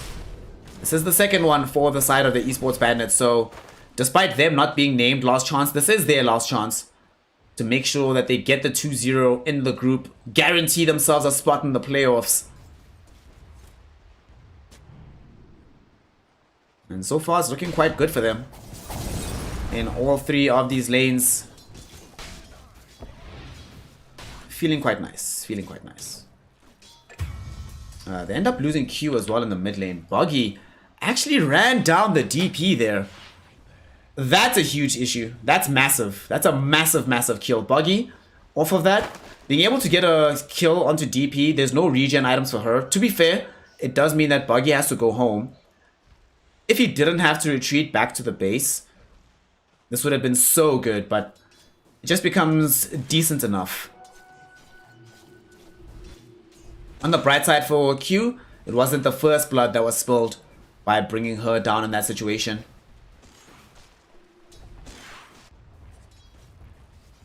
Chicken. Down bottom, some damage will come her way, but not enough to really threaten her just yet. Later on, this becomes a real problem, this Tidehunter. Oh, we actually have a kill top. Wow, missing all these kills. We're also going to end up losing the Lich as well. Mr. Mamont goes down. Locksmatey. Oof. Darsalas on the bristleback. Just doing everything here in the top lane. Now gonna drag a creep wave towards himself as well, after being able to pick up a double here. And Locksmatey will come in with a slow onto Darsalas. Yet another kill middle. Are they gonna be able to find this onto the bristleback? No, they will not. Boggy though, yet again. Jeez, man is looking on fire today. 2 kills picked up on the Death Prophet. This time around, he is able to stay here whilst DP is respawning. So that means that Boggy is going to be 2 levels up on the Death Prophet by the time she returns to lane. She does at least have the teleport, so it's not going to be that bad for her.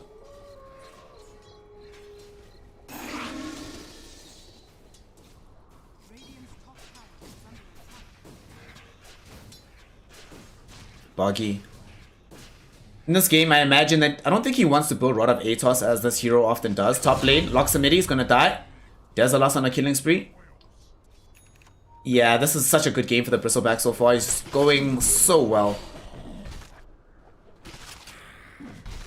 The thing is, the only real hero that deals with him is Boogie in the mid lane, who is, to be fair, getting the most farm on the map right now. Might be even be the highest experience. Indeed, he's the only one that's level 6 right now.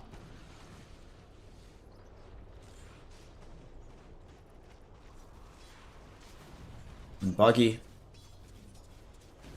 Treads will be coming soon. Like I was mentioning about his item build, I don't think he wants Rod of Atos. Top, we might have another kill. They want the Draw Ranger. They didn't get the Impale out onto her, but using the Spike Carapace, they will be able to stun out Locksmatey. But they didn't have the confidence to chase forward and secure that kill. They're actually bringing 4 Tony's Silksnolot to the top lane. They're gonna abandon the Tidehunter then bottom and try to ensure the protection of the Drow. The thing is, whenever you're forced into making this move, the opposing team is ecstatic about this, because now it means that there's one lane where they'll be getting more experience than the enemy team, and there's another lane where the offlaner can't play anymore. Because Anseko can't get forward in the lane versus this DOTA. I mean, look at her. She's 39 and 12 on the CS. By far the leader. Snake, if it gets thrown out, it bounces onto him. Oh, okay. Got very lucky. If that was a bounce Snake, he'd probably be dead right now. Very fortunately for the Tide Hunter, it is not a bounce Snake. So, he's able to keep the game going. However, it is a Snake that will force him all the way back to base. So, Shiken. We saw this movie already in the previous game, where unfortunately Shiken was just sitting here, farming bottom, not being contested at all. They are going to bring Buggy over. This is going to be quite required if they're going to be able to snag up this kill. Anseku's already down to half HP. Doesn't have level 6 either, so if they had the Ravage, this would be a very different fight. But without it, even coming for this is a bit dangerous. Buggy now goes in with the Viper Strike. He's looking for this kill. They're not going to be able to find it, however. Way too much tank on that Medusa. Buggy. Now that they've taken away the mana shield, though, with the Gush as well, they have the damage. They got the kill. Snull used the Shadow Word on himself, and Buggy has some damage taken and is tanking some tower shots, but will still be able to find the double kill. Alrighty. Alrighty. That's amazing. 2 heroes picked up. They do lose Locksmady once more, but whatever. At this point, you're expecting to lose the Lich every single engagement. If he's the one that's dying and nobody else in the lane is, then you count that as a definite win. But what an engagement. What a dive. Buggy so far has really been a revelation for his team. Killing the Death Prophet twice and then now moving on to kill the Medusa. He's rotating seemingly to the top lane to try and get involved in helping against the Bristleback, but BB is already pretty far back. Just going to finish the Vanguard now. This will allow him to start taking these Ancients. I mean, they probably want to stack the Ancients for later, though. Whenever you're playing with Medusa, as tempting as it can be as a Bristleback to just go kill all the big creeps by yourself, you have to ensure that Medusa is the one that picks up that farm. The entire strategy relies upon that one fact.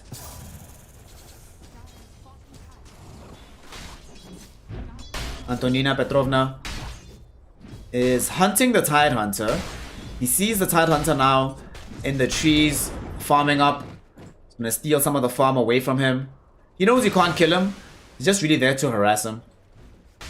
He's also aware that Tide Hunter had a rough start to the game, so if he's able to pull these moves early on, it makes it harder for the Tide to be able to accelerate into a decent place.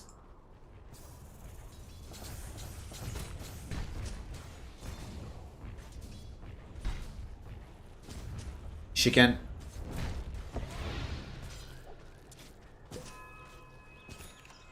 We need to get the Manta style out early for the Medusa, but I think we should stop watching Medusa. It's going to be...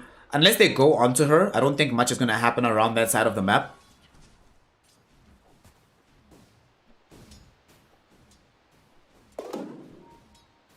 Drow top. She does at least now have power trades. This will enable her to continue farming.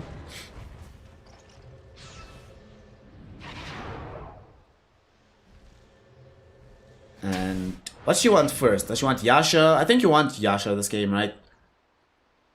Definitely. Yasha into Manta. The Manta will help a lot versus the silence from the Death Prophet. The Yasha will help with the farm speed. SNY doesn't feel that good because of how few stuns they have. Speaking of few stuns though, they're going to try utilize one in the top lane. However, Drow will be aware that this is happening. They have an Observer Ward that they laid out earlier that I think might have given a little bit of vision through the sentry. So Drow knows that if she steps too far forward, she's going to die. I think she needs to abandon this lane in its entirety right now, actually.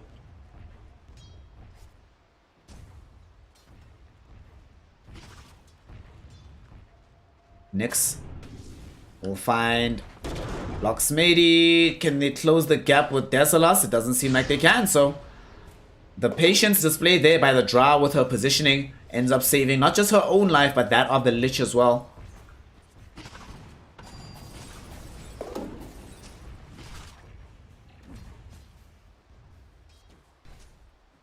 And Drow seems so weak against Bristleback before she has farm, and Bristleback just seems, at this point in time at the very least, like he cannot be controlled whatsoever. Just running at these targets. 420 smokes a lot. My master, Mr. Man out here, has multicast. We haven't really seen the presence of this ogre on the map thus far. It's not the same hero as like a GT Snarl Warlock that can just lay out Shadow Word onto you to help you out. Ogre, a very specific style of hero. And we don't see any points into the Bloodlust just yet, which is kind of peculiar for me, but at the same time, he was playing on the other side of the map from the Drow. No real point putting Bloodlust and putting it onto the Tidehunter, so makes sense to go for this decision-making process instead.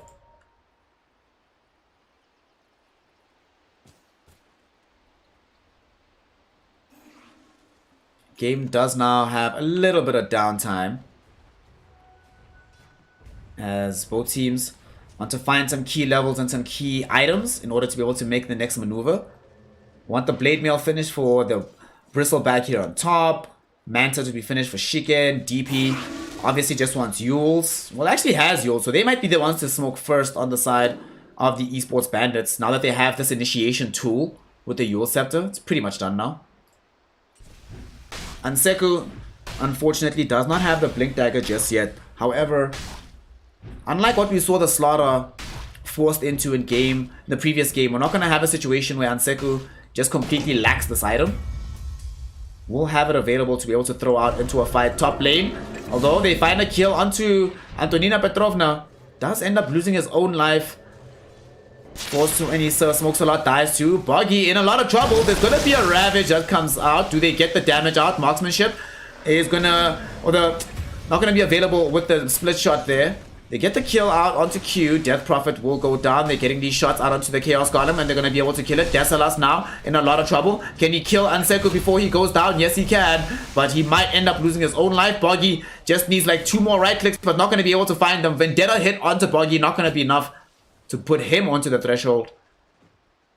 Man, they were so lucky. The multi-shot wasn't available for the Drow Ranger, and therefore Desalas is able to walk away because there were a few seconds where Drow was trying to close the gap but not really able to put in damage. If she had the multi-shot ready right then and there, I have no doubt in my mind that we're looking at a dead Bristleback right now. Nonetheless, they still get a good fight.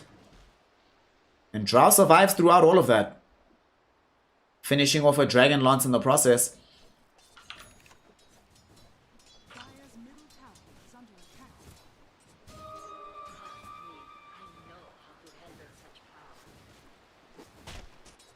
They do have Yule Scepter now for the Death Prophet, but they haven't decided to make use of it specifically. They did go top with the Exorcism, hoping for a fight into a push onto the tower. Now she's going to siege middle, applying some pressure onto this T1. Very interesting what we see here from the Ogre. 420 has gone in for the Hand of Midas here on the Ogre Magi. Wants these levels, wants some of this farm for himself.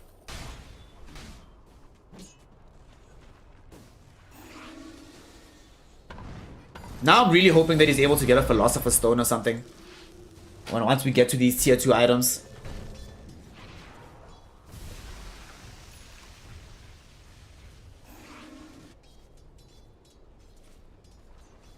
But like I was saying earlier, slow game will favor the side of Esports Bandits. We see the gold graph. You can sort of see these small little dips in their gold lead that highly correspond to these periods of fighting and activity. Whenever they're doing nothing, they just seem so good. Mid lane though, Boggy. How? Okay, now I just want to know how, honestly. How do you solo kill Death Prophet 3 times in the game? I just have to know. I need to watch this replay and figure this out. Boggy in some trouble here, but with some help from Anseku and the Nether Toxin down, they're looking for their body blocks onto the Bristleback. Do they have enough damage to kill him? Desalas ticking out from the poison. Will he go down? Yes, he will. Ravage also thrown out onto Antonina Petrovna. So now we're going to end up losing the next assassin as soon as he comes in towards the mid lane.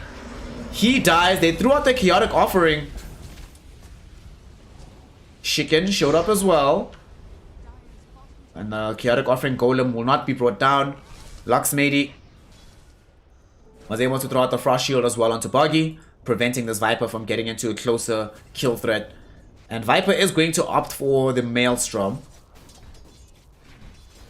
Alright, decent decision made there. I suppose it's just a farm fest for the entirety of the Last Chance lineup. He wants to farm. Ogre's gonna farm in the jungle with the Midas. Drow is still farming up right now. Ooh, that's a nice stack. That's gonna be... Oof, that's delicious.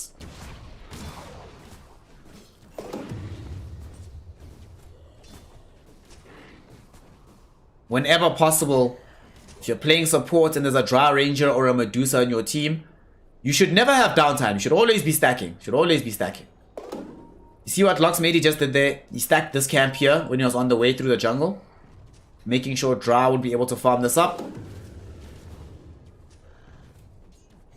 Doing a great job this game. And they managed to, off the back of that, get some of this gold graph back to the more neutral position.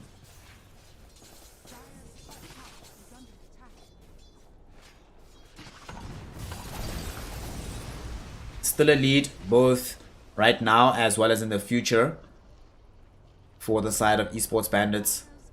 And they managed to claim the tier 1 tower in the top lane. That was Death Prophet there with the ghosts. Antonina in the vicinity as well. They could actually vendetta and go try find a kill, but they're walking right underneath the sentry ward right now. And they see this. They get the Sinister Gaze out. The damage will be through. Do they have enough to kill the Nyx? Yes, they do. Bit of a bizarre movement to just go up the hill. So when you play this kind of game, right now, after this new patch, yeah, he pings it out. In the new meta, there are so many good ward spots. So many areas where it's very easy for the opposing team to just get vision effectively for free in one area. So whenever you're playing Radiant into Dire, you can't really go up here or up here by yourself. Even here, unless you have either the team nearby you, or you've been able to confirm that you've de-warded this high ground. Just way too dangerous.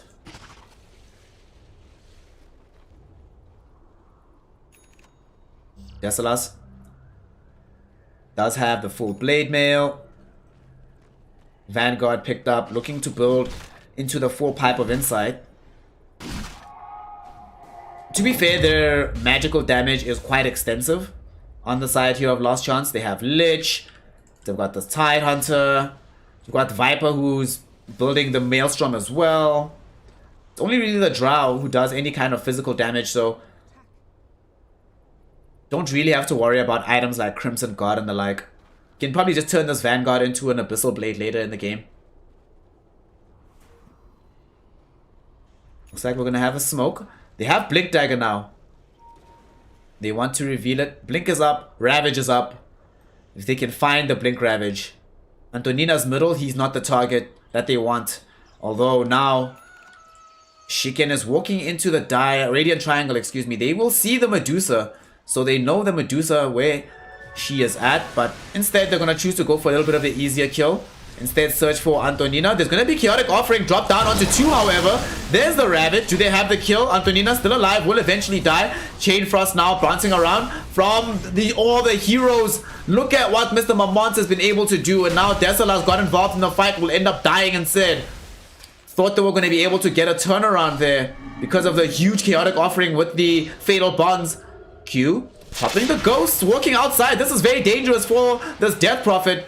They use the ultimate of the Stone Gaze from Shiken though to make sure that everybody gets zoned back. Q will not die from this. Won't be able to get a follow-up kill. Buggy is going to be good enough to just bring him down. Shiken also runs down this Lich. And they use the Ghost to take down the tier 1 tower in the mid lane.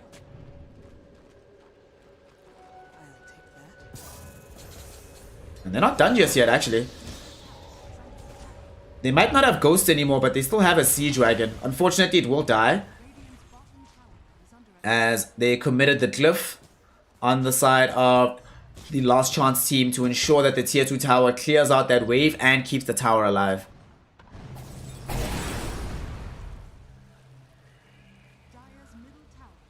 Man, Shiken almost has the Eye of Skadi already at this early stage of the game. It's kind of ridiculous, in fact. The amount of farm that this Medusa has been able to accrue is obscene. Drow, unfortunately, just not able to do that in the same fashion. Your multi-shot is only available every now and then. It's not like she went for the Mjolnir build that would allow her to perhaps farm at the same pace as this Medusa. The build she's gone for means that she is very deadly on individual targets, but her AoE teamfight potential somewhat limited. She's gonna try build this Shadow Blade now so she can move around the map a bit more safely. But the scary thing is a fight might be coming for her team, so she needs to be ready to TP middle maybe. And I think they actually should back off here. Last chance. There's just too many heroes coming in through the mid lane. The moment Shiken shows up or Desalas, you can't take the tower anymore. Then it's just too difficult.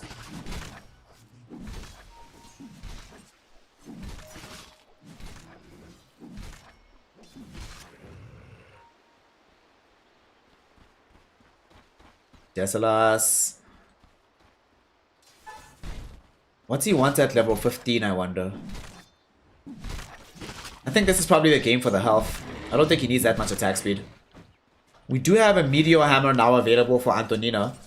That's actually pretty big. That item on Nyx Assassin, especially considering you can come out of nowhere, initiate with the Impale, gives your team so much extra disable that it buys the necessary time to allow them to set up for a better fight if the positioning looks bad. Down bottom, they might want to try find a fight here. Blade Mail was used up. Multicast comes out. Desalas wants to chase down the Tidehunter. Mech will be there to heal her up. Now Buggy coming through as well. Chaotic Offering has already been dropped. Nether Toxin is going to be thrown out. There's the Ravage from Unseku, catching 5 heroes. Everybody, in fact. Buggy, though, does end up dying. 420 Smoke Salot will lose his life to Chain Frost. Bouncing around between all these heroes. Do they get the kill onto Q? No, they do not. And they instead end up losing 4 heroes down in the bottom lane. The damage from the Death Prophet just too damn high. Bristleback also helping out quite a lot there as well. It's actually quite even, the spread of damage from the eSports Bandits. And they steal the lives away from the Last Chance heroes. Q also gets back all the HP as the ghosts return. You know, I keep saying, and I have this refrain, that Death Prophet should never be allowed to play a game of Dota 2. She should be banned every single game, no matter what. It's fights like that that give me that impression. Where she's so low to dying, but they just lack the final punch and they can do nothing. Unfortunately, though, I think it also was because they decided to take that fight 4v5. They didn't know Medusa would come for the fight, but at this stage of the game, you have to know that if a big engagement starts, you need the Drow Ranger nearby. At the very least, she does have the Shadow Blade now, which will allow her to move around in the back of the fight. Much harder to kill her. She can also upgrade this into the Silver Edge, which will give her the same break mechanic that Nether Toxin applies. So that'll also mean that Bristleback passive gets deactivated, as well as the split shot from the Medusa. Oh, it's spell 1, yeah.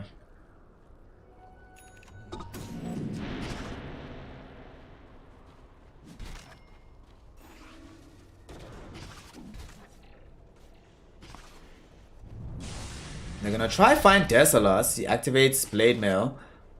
I wish they had Rod of Atos on this Buggy Viper. One thing about Rod of Atos is that against heroes like the Bristleback, like Medusa, who like to be able to move around in the fight, well, Medusa to a lesser extent, she wants to be able to Stone Gaze and run forward. But sometimes just holding them in place, especially this Bristleback, don't allow him to be able to chase your team further forward. If they could even find that on the Tidehunter, I wouldn't mind, but Tide has his eyes firmly set on the Greaves. Make sure that they have the AoE heal, some more sustain for the engagements. And a fight is coming. He does have Blink Ravage back online. They don't have any vision of these heroes, however. And Seku, will he find the Blink Ravage? They get the fight here. Stun thrown out already onto Shiken. He uses the Stone Gaze on the other side of the fight, and Seku taking all the damage from the Exorcism. Impale is going to be there onto him. Do they have enough to kill the Tidehunter? Yes, they do. At the same time, though, Desalas is also in a whole world of trouble, as he's going to lose his life as well. Chaotic Offering dropping down, going to be able to bring down Buggy too. The next hero to fall will be the Ogre. Ghosts of the Q Death Prophet able to chase down Locksmadian Mamont, the only survivor of this engagement, being this Drow Ranger. Oh boy, yet again. These big fights just seem so difficult for them to take on the side of Last Chance.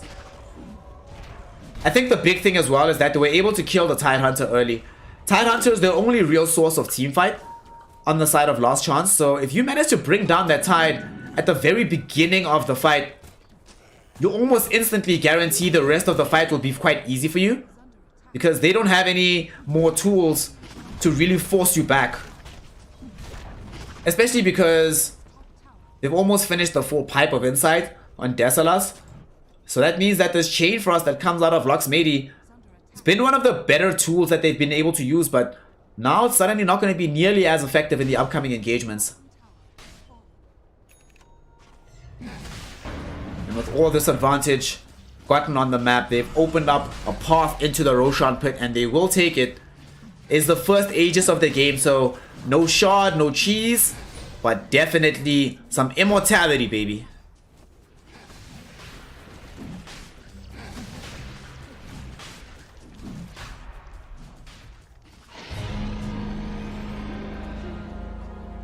Aegis picked up by the Medusa with Butterfly, Skadi, Manta style. She's 5,000 net worth ahead of the Drow Ranger. Yeah. If this game is a lot more even between Drow and Medusa, there is a world I can see this draft where Medusa is not doing anything in these fights because Anseku just dives on you, they get out the Ravage, Anchor Smash, and suddenly you're dealing out so much less damage. However, this Warlock, GT Snull, across both games today has really been on point. Been very circumspect with ensuring that the heal is always available. Been very, very good with not just using Chaotic Offering offensively, but reserving it almost exclusively as a spell to apply when the Medusa gets jumped or Bristleback is about to die. And then you turn the fight. So, the best of both worlds in that instance. Now, they're going to try to take this fight middle. They get the multicast down out onto the Death Prophet. DP falling very, very low, but there's the Stone Gaze from Medusa, opening up space to dish out more right-click damage from her. There is going to be a Rabbit from Enseku, catching out a lot of heroes, but unfortunately these ghosts from the Death Prophet still doing damage despite her being stunned. And Shiken just going to be able to run forward. The Chaotic Offering Golem actually found the stun onto the Drow as well. They do end up losing the Death Prophet, and they're sitting inside the Nether Toxin from Boggy. Boggy, because of this, they get not just the kill onto the DP, but they also manage to kill Bristleback outside the base. Now they're fighting Boggy. Can they kill this Medusa? She gets forced out of the Nether Toxin, so that's actually going to increase the amount of damage done to the rest of the squad, but they put her back into it. Tidehunter, where does he die? Right outside of the base here. But they find the kill. They get the Medusa, and they defend the base, keep it alive.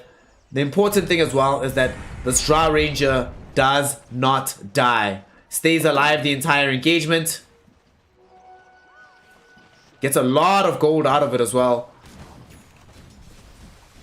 So that has opened up the potential here for a comeback on the side of Last Chance.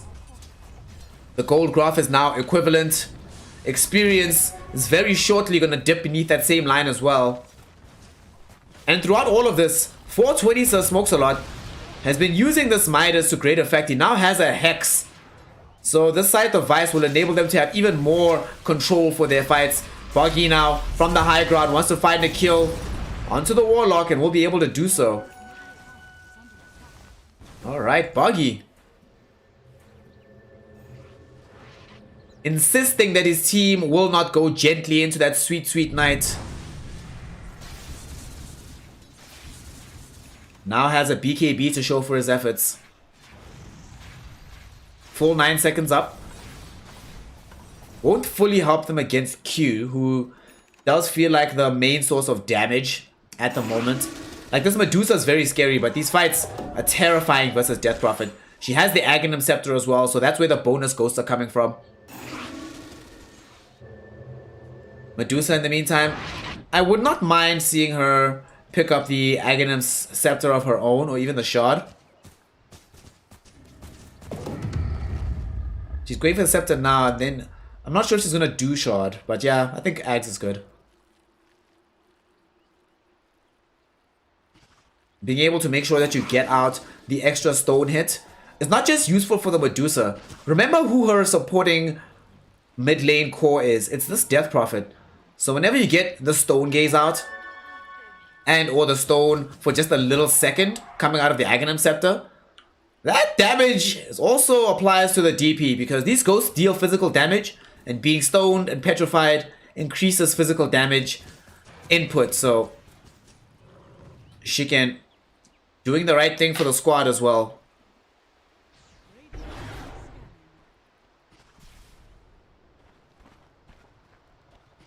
Radiant Scan comes out now to connect onto Sir Smokes-a-Lot, but he's the only one in that area. Wonder what he wants to build next. This Hand of Midas has given him more net worth than the Bristleback. Bristle has found this game becoming very complicated because he's struggling to run forward past this Nether Toxin.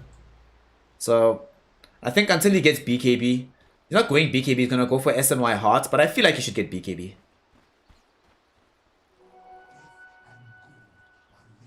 If he has BKB, he just runs, even through the Ravage, he's just there throwing out quill after quill after quill after quill.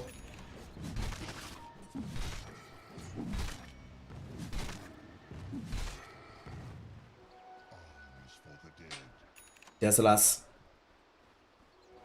About to crack 18 as well. Shiken has enough gold for the Aghanim Scepter if he's willing to forego having buyback. I don't really see the side of Last Chance forcing a fight and then being able to get onto the high ground before the Medusa has buyback again. So I think she can risk not having it. Although it does seem like they want to maybe smoke as a squad. They've got a Hurricane Pike now for Boggy. Blink Ravage is available. The Dry Ranger has a lot of gold sitting right now, but not really able to do anything with it. Hasn't decided what item is going to make her life easier. BKB, of course, will help with the 9 seconds, especially to avoid the Ravage. Maybe a Butterfly actually could be decent. Butterfly into Ags and then MKB, I think, is the best way. They find Ursa or the Ogre. Chaotic Offering also dropped down onto 2. There's going to be the Ravage, however, catching 5 heroes. Chain Frost bouncing around. Desalas still alive though, and the Ghost. There's just too much damage from the Exorcism. From the low ground, they get the stun as well onto Drow because they stone gazed her from the high ground thanks to the ultimate from the Medusa. 4 heroes have fallen now. Boggy trying to retreat away from this fight. At least he'll be able to do so. But these ghosts. So everything went wrong there for the side of Last Chance. First they find the Ogre as well as the Tide Hunter first. Those are not the 2 heroes you want caught out. Especially not Tide. Ogre maybe, sure, that's fine. But Tide, you want to be able to jump back in with the Ravage. He gets caught out. Tanks so much damage in an instant that even though he does get off the Ravage, it's almost to no avail. By the time Ravage is over, though he stunned 5 heroes, these ghosts from the Death Prophet have brought him down to like half HP. Desalas falling low on HP. Shiken looking to maybe end this game out. The Sinister Gaze gets cancelled out instantly by the silence, but there's going to be the silence from Drow with the Gust. It's not enough to zone them back just yet though on the side of eSports Bandits. And the EB lineup still here. And Seku pops the Guardian Greaves. They haven't left just yet. GT Snell has been throwing out these heals, but maybe they feel like without this Aegis, it's a dangerous place to be right now. And they've already forced the buyback out of the Draw Ranger, so they know that if they kill her one more time in this game, within the next 7 minutes, the game will almost certainly end immediately afterwards.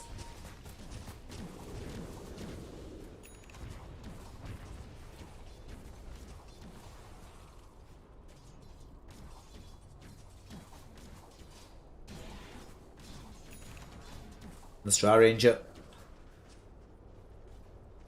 So difficult to know what to buy next, especially when this Medusa can buy anything. She has the Ags finished, she has the Manta, Skadi, Butterfly. I think she can just build crit. If she builds a Chrysalis, that's just, yeah. Just gonna come bottom, clear out this large creep wave. Death Prophet has bought a Heart of Tarask, so she's effectively impossible to kill. So when they get the next Aegis, Q can just be like, yo, you take this, Medusa. I don't need this at all. Speaking of the said Aegis, the Roshan has now respawned. Big man is back, carrying the Aghanim shot this time around. They can take it on the side of Last Chance. If they were to somehow find a way to smoke into the Roshan pit, they could try force it out, but unfortunately, they wouldn't be able to do it fast enough that the esports bandits wouldn't know something is up. And they're just gonna go do it themselves. They're like, well, what can they really do, right? We have the Ghost back online. We have Stone Gaze. We've got Desalas here to just throw in these cool sprays. Also, Desalas, I was mentioning earlier, doesn't have to worry initially about the Crimson Guard because most of the damage he's concerned about in this game is magical. But he did then just go ahead and get the Crimson Guard as well. So now a huge amount of damage from the Drow is not going to be available for her anymore. They pick up the Aegis. Who's going to get the shot? They give the shot to Desalas, so... Alrighty, that's going to be the hairball. That is... Yeah. Hairball's crazy. If he gets Aghanim Scepter and hairball, yeah, my god. It's insane.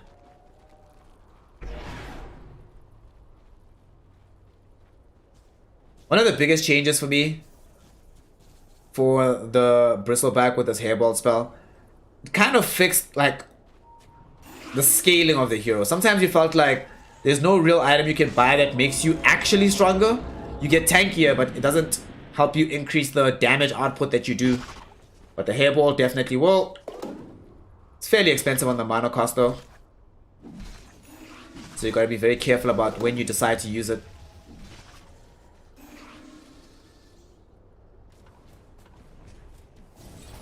Ogre looks like he wants to get a Ghost Scepter. They went for the 4-staff as well. Man, this Ogre is so farmed. Hand of Midas with multicast is very nice. It's not going to help them just yet though, up against the upcoming push. He's potentially hoping for a multi-hero Hex. And that's going to be the way that they get back into the game. I would like it if Anseku just positioned himself, say, here in the trees, preemptively. Just waiting for an opportunity to jump in with a multi-hero Ravage. That opportunity will not be coming soon though, because esports bandits, despite having this Aegis and the cheese, being very measured about how they're going to go up onto this high ground. They've had difficulties in the past. They will pop the Ghost now though, and it is go time. Can they do it this time around? They are 8k gold ahead. How strong is the lineup? GTs now will throw out their Chaotic Offering, but it's going to do damage onto the building as well. There's their Ravage catching on to absolutely everybody, but the Stone Gaze came out, and now Nseku in trouble. He's going to die. Antonina Petrov also has thrown out the Meteor Hammer. Boggy in trouble, getting zoned back. Will he take the damage? Q's going to try chase him down with the Spirit Siphon and will succeed in doing so. Antonina Petrov with the Vendetta. There's going to be the double Hex to allow 420 Sir Smokesalot to escape back into the fountain. There's a buyback on the Viper as well, just to keep them away from diving the fountain. But they have no more tools for taking the fight. Sure, the Ghost will expire, but it doesn't make the Medusa any less powerful. They've cleaned up the full set. Make that 2 as they eviscerate the melee middle.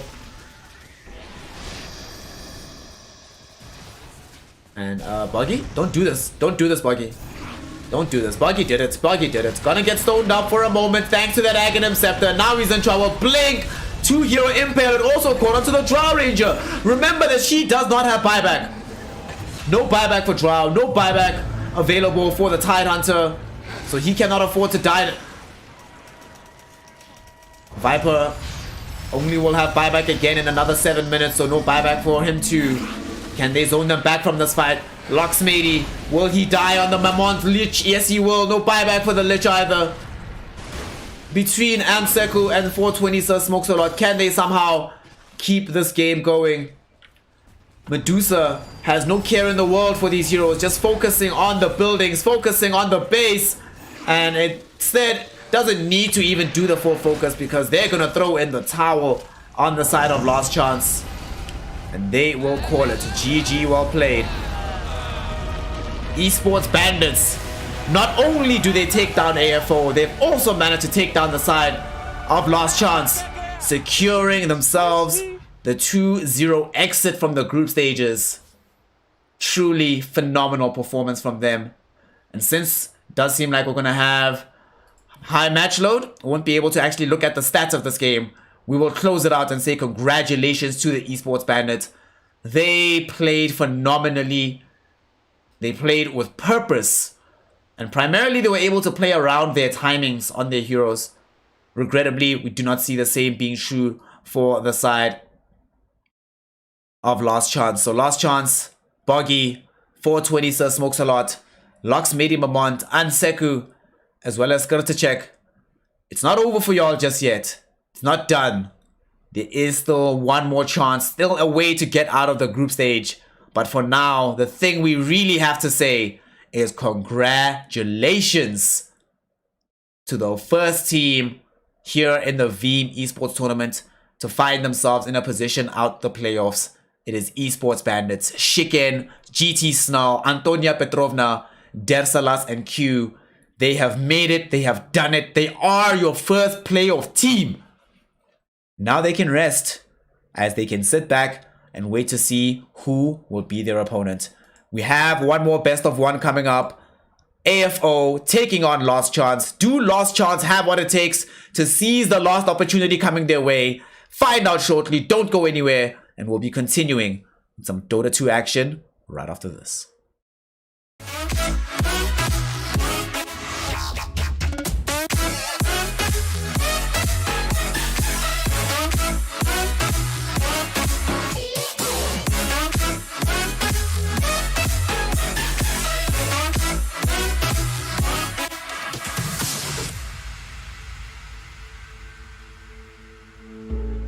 We could be flying free, leave our worries below. Safe and sound, no one around. Say the word and we'll go. But baby, we'll fall. We all go dancing down, and paradise is found. We're shaking up the ground, 'cause there ain't no stopping now.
Looking past my reflection, thinking about what you mentioned. It was supposed to be the one to take every last pain away. Nothing on our loving, maybe time told us that we were different. Did it break you down? Staring at the ceiling, fighting off a feeling. One more minute, 'cause I just don't wanna come down. Don't wanna go back to how I used to be.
'cause lately I've been feeling down.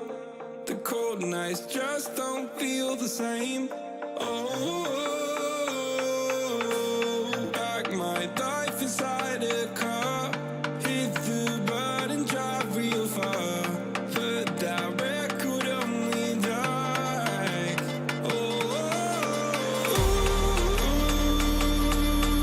I'm dreaming of you.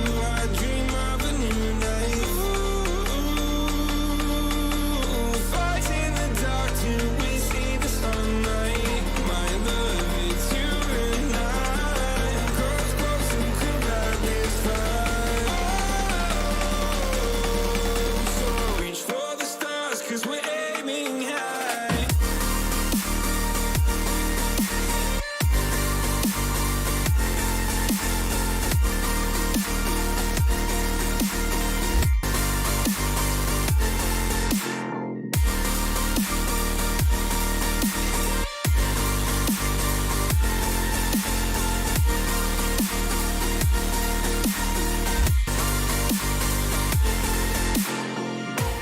You can't wait to see me now, 'cause lately you've been feeling down. You lay awake alone at night. Oh, like your life inside a car. Forget the world and drive real far. Put that record on again. Oh, my love, it's you and I. Close, close and cool like this fire. So reach for the stars, 'cause we're aiming high.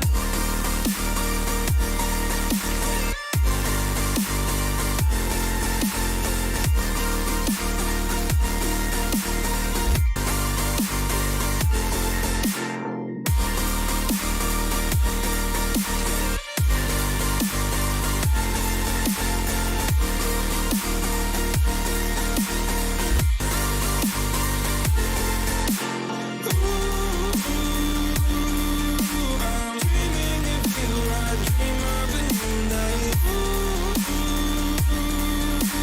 Fight in the dark till we see the sunlight. My love, it's you and I. Close, close and cool like this fire. So reach for the stars, 'cause we're aiming high. I can't wait to leave this town. Can't wait to leave this town, 'cause lately I've been feeling down.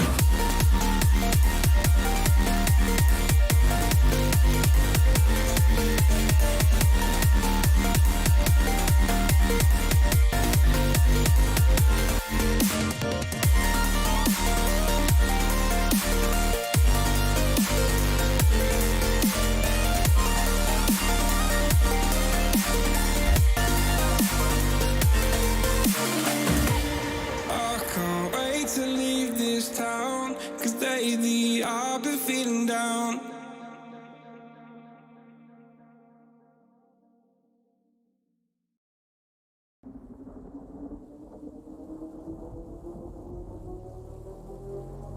I'm a creature of your fantasies, made of things that you're told not to believe.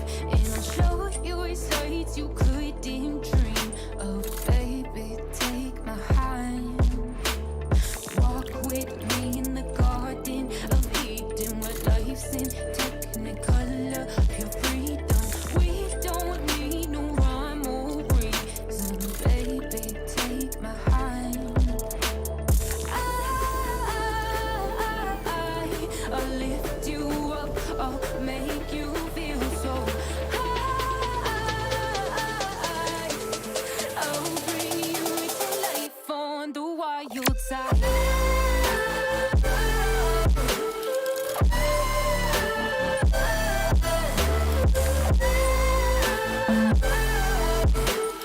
I'll bring you to life on the wild side.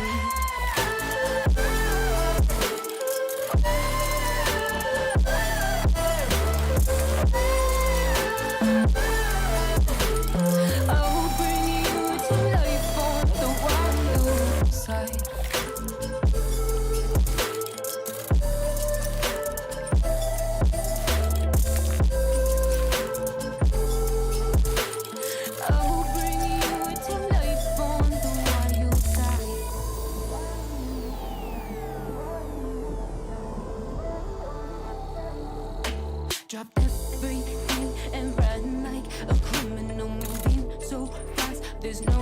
way to have control.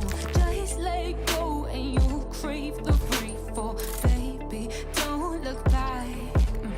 Hear the blood that's running hot through your veins. Can't believe you almost stayed and behaved. You laugh at what used to shake your faith. Oh, there's no going back.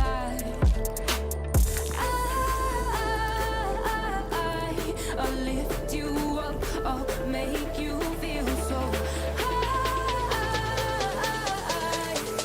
I'll bring you to life on the wild side.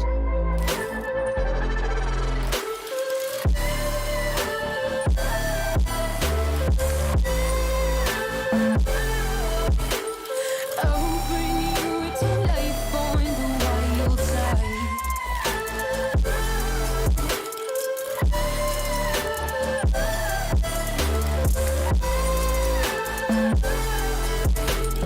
I'll bring you to life on the wild side.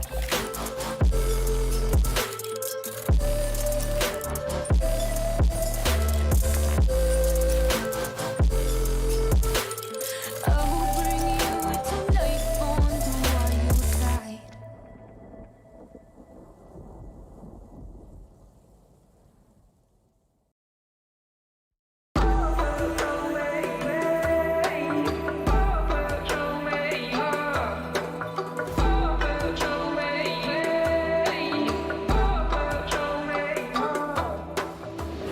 There's a universe inside you, so won't you wake up now and see?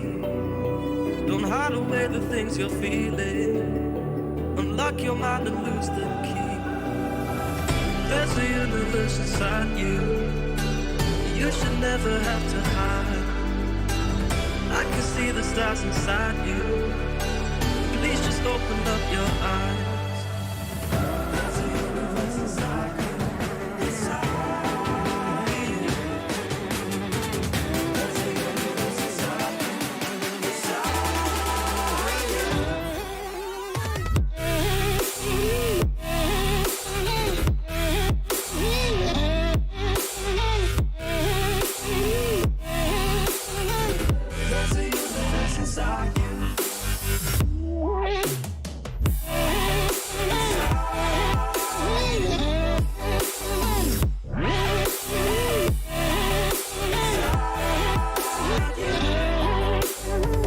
There's a universe inside you, so much more than people know. I've seen you fighting your emotion, I hope you stay and won't let go. There's a universe inside you, so much love to leave behind. Stop the path of devastation, you should live for all the hype.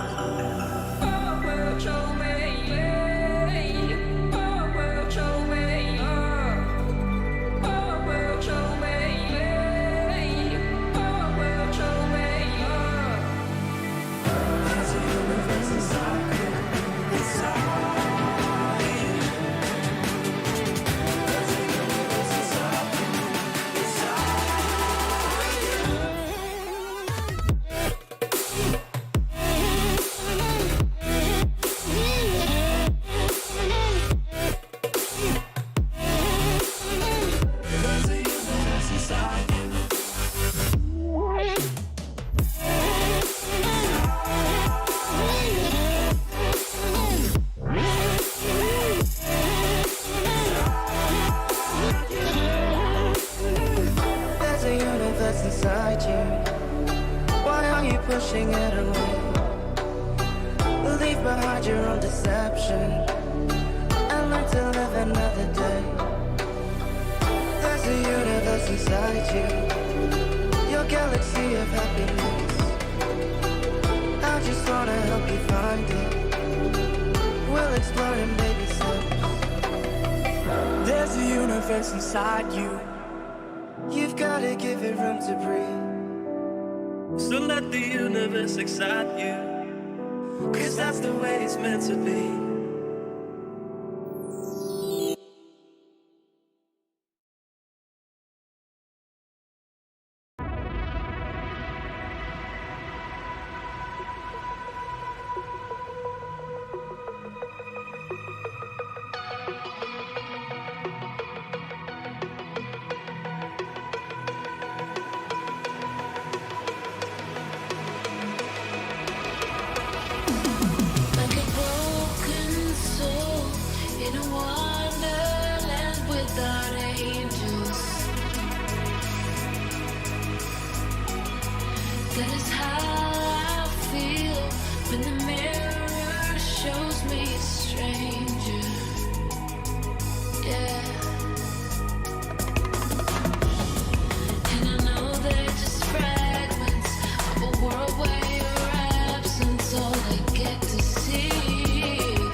Ladies, gentlemen, and my NBA comrades, welcome back here to some Dota 2 action as we continue with the Veeam eSports tournament for Dota 2 with the final game of the group stages here in Group B. We've already seen the eSports bandits been able to steal their way into the playoffs. They are the first team to make it. So now all they want at this point is to just sit back and watch their competition who will be competing here today. We have the side of Last Chance taking on AFO. We got to see AFO first. They were the initial team to lead off the tournament. However, they did go down to the eSports Bandits. So did the side of Last Chance. So that means that there's everything to play for. One more best of one. The final slot in the playoffs from Group B is all that you have to play for. To stay in the tournament, you have to win this one game. Let's see if they can do it. Last Chance playing on the Radiant side. We do have AFO on Dire. AFO had the first overall pick. They grabbed themselves the Lion. Now, you all know how I feel about that hero. I think it is incredible. So I'm glad that this hero gets picked up first. Witch Doctor, Spirit Breaker going to be the counter. Not necessarily a counter, but Last Chance definitely are going to be playing with high tempo, high octane, baby. You do not pick the Spirit Breaker hero to have a boring set of matches. You pick this hero to go. To just go, never stop. It's not pedal to the metal. It's you putting a brick on the accelerator and you're just going in a straight line. We'll see if they're going to be able to win out using that Spirit Breaker. Scareth Mage was picked up now by the side of AFO. So all for one have lots of magical burst. If I'm Last Chance right now, the carries that I want to pick like Juggernaut, or I want to pick a hero that's going to buy a BKB and or Manta style. In particular BKB. Jug or a BKB carrier, there's no other options. Personally, I think Jug is looking really strong this game. AFO already banned out the Lifestealer here in phase 2 of their bans. Anti-Mage followed that up, so they are protecting the Skywrath Mage a little bit, and the Lion. It could presumably be a Skywrath Mage going mid as well. It's not necessarily a guarantee that this goes into the support capacity. Personally, I would also prefer if it went mid, because if it goes mid, then you also have availability for more farm on the Lion. You can get like your Aether Lens Blink Dagger, because you'll be playing 4 position instead of playing 5.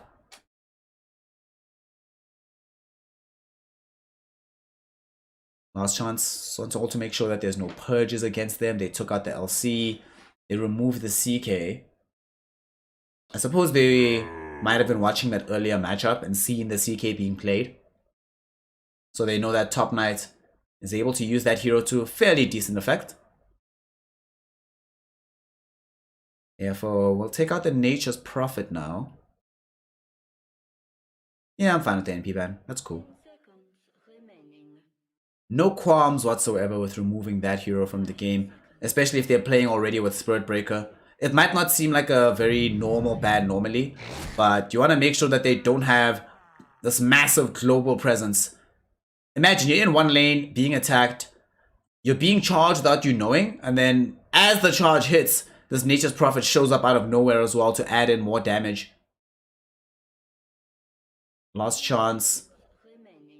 They ended up losing to a Bristleback lineup just now. And they'll decide to pick this up for themselves. I imagine part of the rationale for this is they want a pipe carrier versus the Skywrath Mage.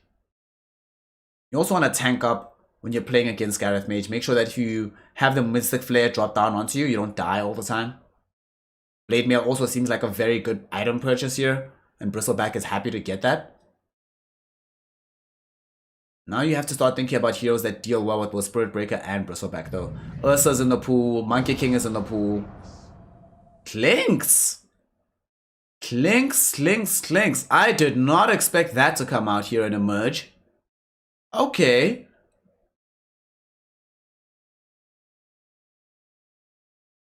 I like the Clinks. Or I like the hero's concept. I'm not sure if I like it in this game. In concept, when you're playing with Lion Skywrath Mage, there should be nowhere on the map that's ever safe. if there's a support near you, you're probably going to die because Klinks is just permanently roaming. Can buy like the Desolator this game so that he has the bonus negative armor on the Bristleback. You can also run in front of the Bristleback such that there's nowhere BB can turn to be avoiding damage. If he turns back towards the rest of the team, you can skeleton walk past him and attack him from that direction. An Orchid Buyer as well, if that's the direction they go for. I'm not sure how they're going to lane or play this Klinks. This might going to be my first Klinks game in the new patch.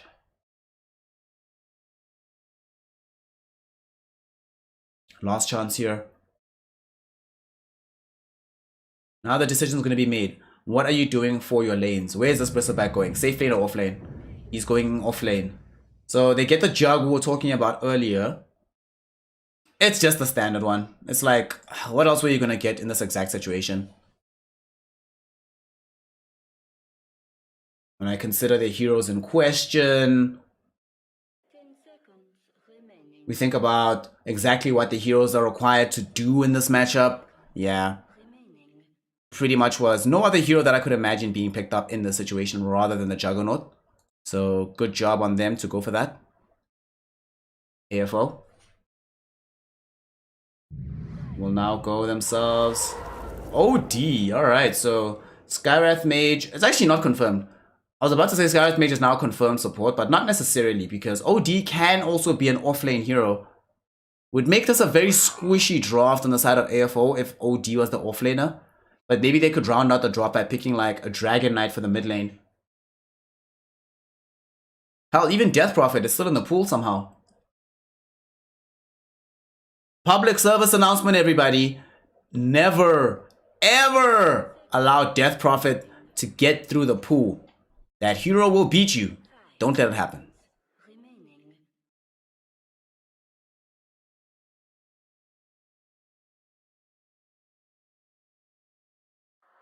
You see now, just a quick ban on the Centaur. They want to make sure, they're actually thinking that this OD probably goes mid. To be fair, that's the safest option, the safest consideration.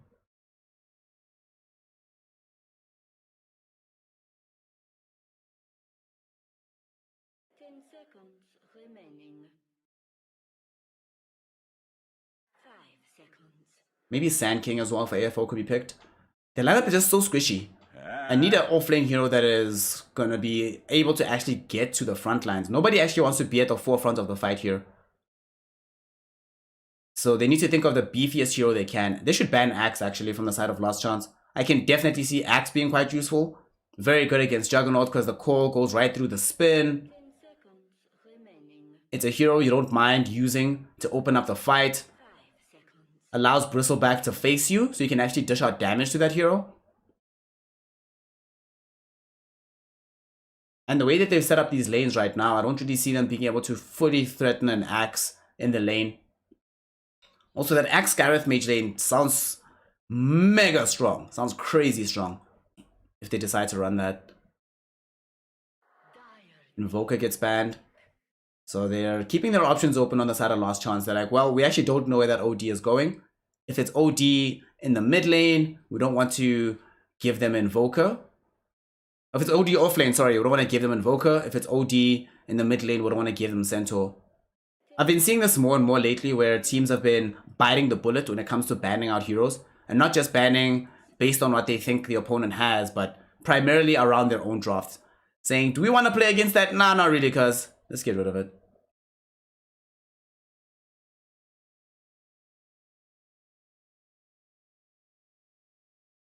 One more second left on the reserve time. And it's the Underlord we talked about earlier. It's the Beefcake, the Aura Buyer. He can build Mech, Guardian Greaves, Pipe of Insight, Crimson Guard, etc. And it's a way to get them out of bad engagements in the event that they find themselves in a really raw fight.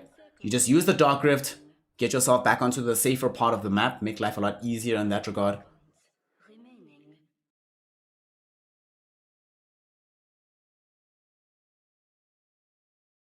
Last chance. It is their last chance, and this is their last hero. Who are they putting their faith in to get them over the finish line? It's gonna be... What? 10th pick Puck. Okay. You don't get that every day. Certainly a surprise. For AFO, not a welcome one. 10th pick on the puck. Okay. This is the hero that's going to set up their fights. Highly elusive. There are ways to deal with the puck in this game, though. Not the freest game in the world. You have the CDP Lion who can insta-hex you. You have Bumblebee on the Scarab Mage who can silence you. There is quite a lot that can go wrong. So Boggy has to make sure that he's playing effectively perfect. Perfect is what we want to see coming out of the Mans in that situation. And now here we go. For the final time in the group stages, last chance. Boggy, 420 Sir Smokes-a-Lot, Lux Medi Lamont, Anseku, and Skritsacek. Their last opportunity for them. Can Last Chance do it? Can they get themselves into the playoffs here at the Veeam Dota 2 tournament? Or have they already expended all their last chances and will rather have to unfortunately sit back, be sad and cry as they watch the side of A4O, All for One, CDP, Top Knight, Bumblebee, Super Mario, and Top Tuck. They desperately want to be able to get themselves into the playoffs. They desperately want an opportunity to keep playing into the finals tomorrow. Can they do it? Let's find out who's got the real juice. Straight up best of one. There's no second chances after this one. If this doesn't go well, nothing will. So let's see what they're going to be able to make happen. This movement on the side of Last Chance, they haven't decided to go for a move or a play with a smoke or anything. They're just stacking up around the bounty rune. And Seku's going to lead the charge going up the hill. Has these cool sprays. He knows that they can't actually fight into the sprays. Top Tuck does find several heroes inside of Pit of Malice. He's going to get zoned back towards his tier 1 tower. But now that they've done this, the other side of the map is pretty clear. So CDP and Top Knight will go secure the bounty runes on that side. In fact, they might be able to get this one as well. Top Tuck, can he outclick Sir Smokes-a-Lot? He cannot. He will not be able to. So he actually has to back away now. So Smokes-a-Lot did have to level up the first point into Bash, as he felt that they might be able to get something out of that initial early play. That does mean that he will not have access to the charge in lane, which is fine. Just means it's a little bit slower at the beginning. And Seku also taking the long trek. He will decide to port top. Now that they've done this though, and I think they've been scouted that these TPs have happened, there is an option if they feel they can get more done down bottom with the Slinks, that if they teleported Clinks to the other side of the map, they wouldn't really be able to catch up with this move on the side of Last Chance. So it's an option that's available there for them, but they're not going to pursue it just yet.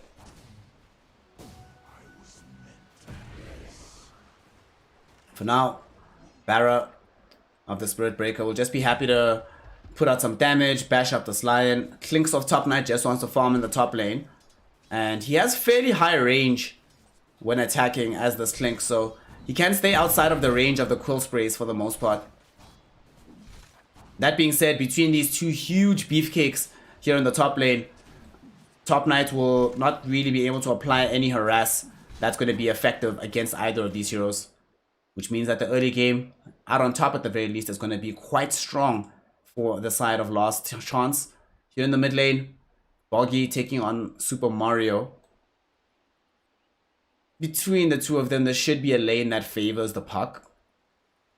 All that OD can do in this situation is every now and then Astral the puck or Astral the range creep to try to kill it without it being denied, but that is literally the extent of the laning prowess versus the puck here. So Boggy is going to be able to 9 times out of 10.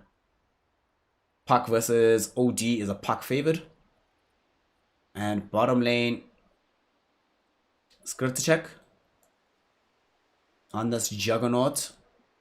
He is, as of present moment, going to be able to farm quite well. Given the spells on offer down here, they do have a lot of harass that's going to affect Juggernaut quite badly. He will have Healing Ward, And it's difficult for them to kill him, provided he has 1 point in spin, even if they do level up Ancient Seal. Maybe with like level 2 Ancient Seal, several concussive shots and several arcane bolts, and several seconds spent inside a Firestorm and a Pit of Malice, then maybe you get this kill, but otherwise, nah. Jug is cool. Jug's fine.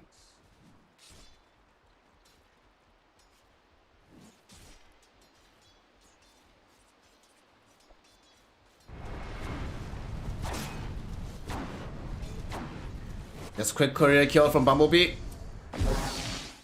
Eat a coconut for his troubles, but he's a-okay.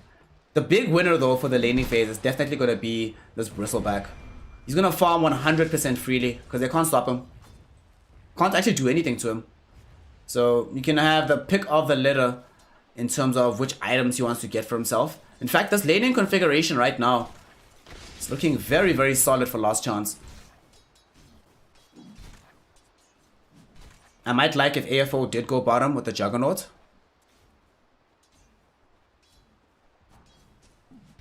But that decision is not the one that ends up being made.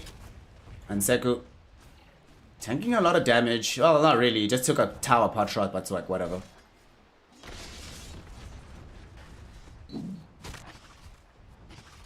Do they want to try dive CDP under the tower? Doesn't seem like it. I'm really worried about their damage on the side of AFO.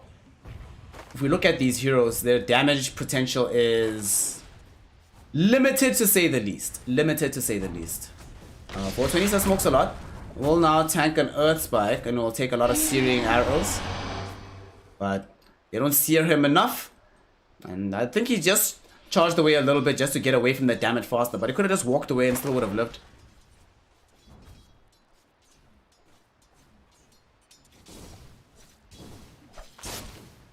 You see Jug is actually struggling right now to find farm. There's a big creep wave coming towards him with 3 range creeps to you top it all off. So it's a lot of net worth available here for the Jug.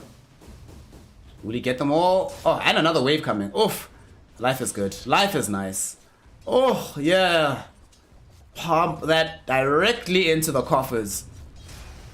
It's so satisfying seeing Juggernaut sometimes farming. Especially if he gets the early. I'm sure that early crit does basically no damage, but it looks nice. Super Mario in the mid lane. He's had to ferry out more regen towards himself. Buggy has a bottle. Super Mario. Is he building one or is he... Okay, he's not. I thought he was building one, but it's just this far behind. Does get an Astral out onto Buggy. Buggy will have to go top to steal the other Water Rune to regen himself because he's also fairly low right now. Yeah, you have to lose your fam. Don't take chances. If you just tried to walk for that, you would not have got it. Meantime, top. CDP will take a tumble as they end up losing the Lion to these cool spray stacks of Anseku. Perhaps looking to bring down Top Knight as well. Did quite a number onto him. But they'll just be happy. And the best part is that Anseku is the one that picks it up on the Bristleback. So he's going to have this very early Vanguard as well. And in this game, damage is going to come from this Clinks. So getting early Crimson Guard, definitely going to be viable. In fact, I want to see Anseku build exactly what was built into him. Pipe, Blade Mail, Crimson Guard. If he does that, I think he'll have a really good game. Middle. Super Mario almost ended up getting brought down. Buggy was looking for the Waning Rift kill. Didn't manage to snag him. Does have level 6 now though. Top lane, they try to go back for the CDP Lion, but unfortunately he turns. They have the damage. And they do manage to melt down the Spirit Breaker.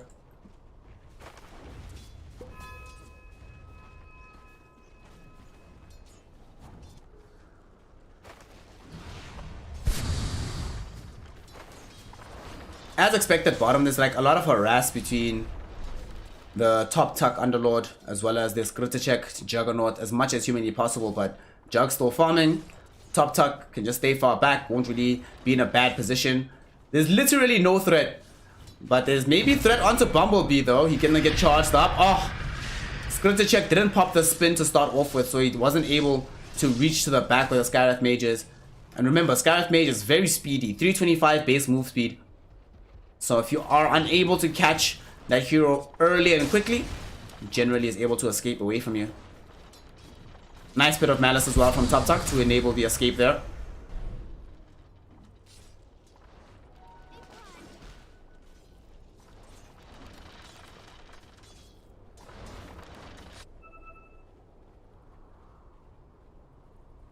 CDP and Top Knight. Just chilling top. Boots of Speed are being almost ready for the slink, so then he's a little bit less scared of Enseku. Sucks to have to use Skeleton Walk to just get away from Bristleback. And middle, they went for this jump and this dive and this kill, and they succeed in getting it. Finally, we see the big global movement of the Spirit Breaker come into effect as they grab the kill onto the OD behind the tier 1 tower in the mid lane. Does cost the life of the Spirit Breaker, but who cares under these circumstances? You're just happy that Buggy gets a kill. Now that he's level 7, they could actually decide to try and make a move somewhere. In the meantime, speaking of moves, one is being made onto Luxmady. And he's fallen very low. One more swipe, one more big hit with the Firestorm would have killed him. They're going to try to chase him behind the tower, but he's wisely positioning in a safer place. Bumblebee will now get charged up. Span down as well. Skritta check. Secures the life of Bumblebee of that Skywrath Mage. Nice. Nice. Nice.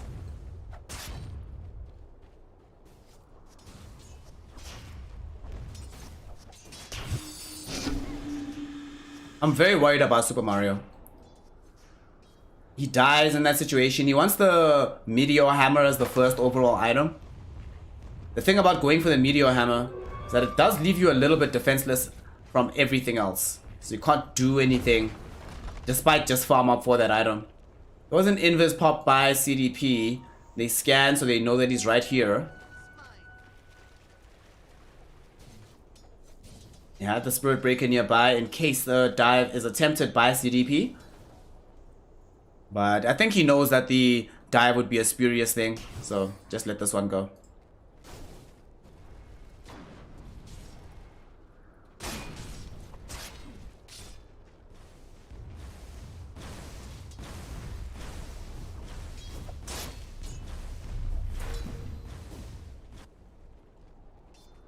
TopTuck wants to, we were mentioning earlier, of course, wants to go for the early Guardian Creeps in this game. Third in net worth at the moment. This lane has not been unkind to him whatsoever. Been kinder to Skritta check. Mid, we get another kill. Yet another dive from 420 smokes a lot. Now they might want to go instead onto Bumblebee. He has Maledict out onto him, so he's definitely dead. Level 2 Maledict with spin. Yeah. The only hero that'll survive that potentially on the map right now is the Underlord. Anybody else is going to be in trouble. Top lane, Enseku.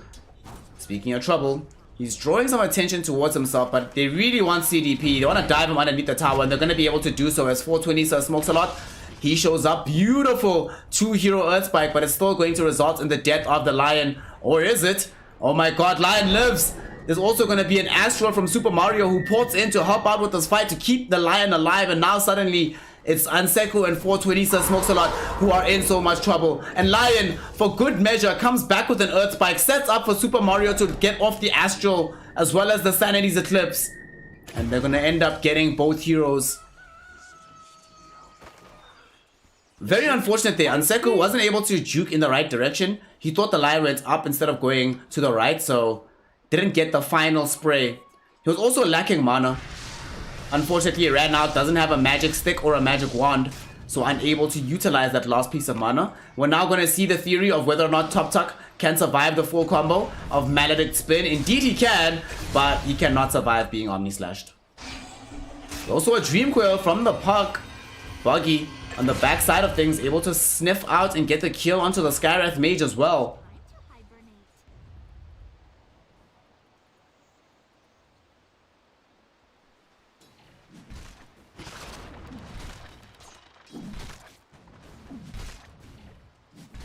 Nice pickup there from Buggy.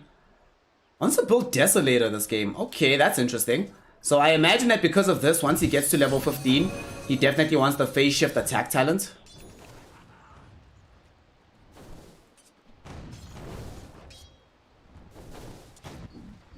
There's a 420 smokes a lot. Movement towards middle. Catches out Super Mario. Does have 6, but doesn't have the puck nearby, so they're not going to try go for that kill.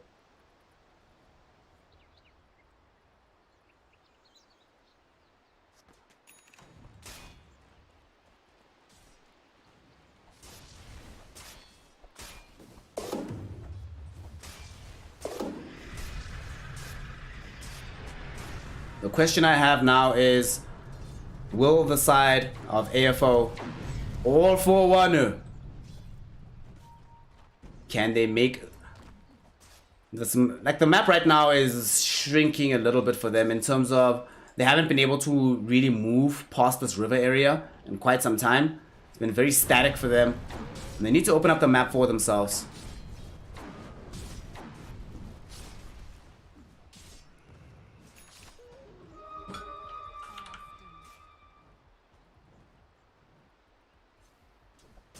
Top tuck. Will dark rift towards the mid lane as they want to try find the follow-up onto Boggy, who got caught by these heroes. And actually Top tuck is just going to come in to throw in this mech to heal everybody up. That rotation coming in. Top lane though, Top Knight is in a lot of trouble. Being chased down by Anseku, and 420 so smokes a lot. And Mr. 420, they're able to help. He had the dust triggered out onto Top Knight to not allow him to run away and escape. He's already rushing elsewhere on the map, moving towards Super Mario. Boggy is coming back soon. And, okay, Top tuck. They saw him trying to trigger off the Pit of Malice, so they realized he's going to use it to catch that barrel. So Spirit Breaker not going to go for that maneuver. There is movement towards this Witch Doctor. Do they have Mystic Flare? Yes, they do. This is going to be definitely a dead Locksnady. No way to escape this one, but now they might be able to look for revenge. The charge coming out from 420, so smokes a lot. Here comes the puck as well. Dream Coil only going to connect onto the one. Earth Spike now thrown out. They've caught the puck. Boggy's in trouble. The Finger of Death as well as the Sanity's Eclipse brings him down. 420, so smokes a lot will also take a tumble. Skirter check comes in. The Omni Slash only onto Top tuck. Yet again, he dies by that hand. But now suddenly the Juggernaut doesn't have access to spin. We'll have it in a couple of seconds. But, oh no, they don't have mana for the spells. They don't have the stuns. He can spin away. He's fine. They ran out of mana on CDP and he couldn't find the early mana drain. So can't follow up with the Hex or the Earth Spike. Does allow the Juggernaut to live. So that fight will then break 3 for 2. Yeah, you lose the Underlord, but the big winner has to be Super Mario not only staying alive, but being involved in getting these kills onto the puck. It's revenge for the mid lane, baby.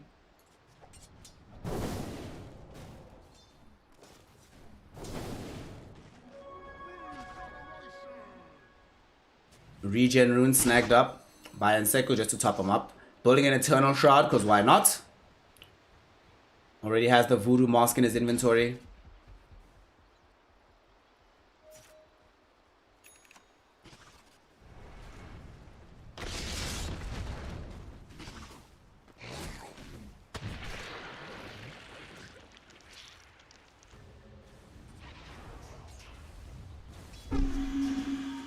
Boggy almost has that Deso, just needs the last Myth Hammer and then should be completely finished with it. They're just gonna Dark Rift here as a squad away from bottom. AFO not really interested in fighting for that tower. Instead, they're just gonna go take the tower at top. Top Knight was already forcing a creep wave forward, so they're gonna get this tier 1.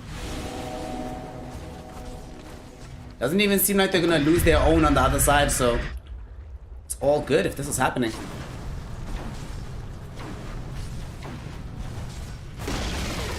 We talked about it in the draft that this Top Knight might want an Orchid in this game, and indeed that is the item that he's going for first.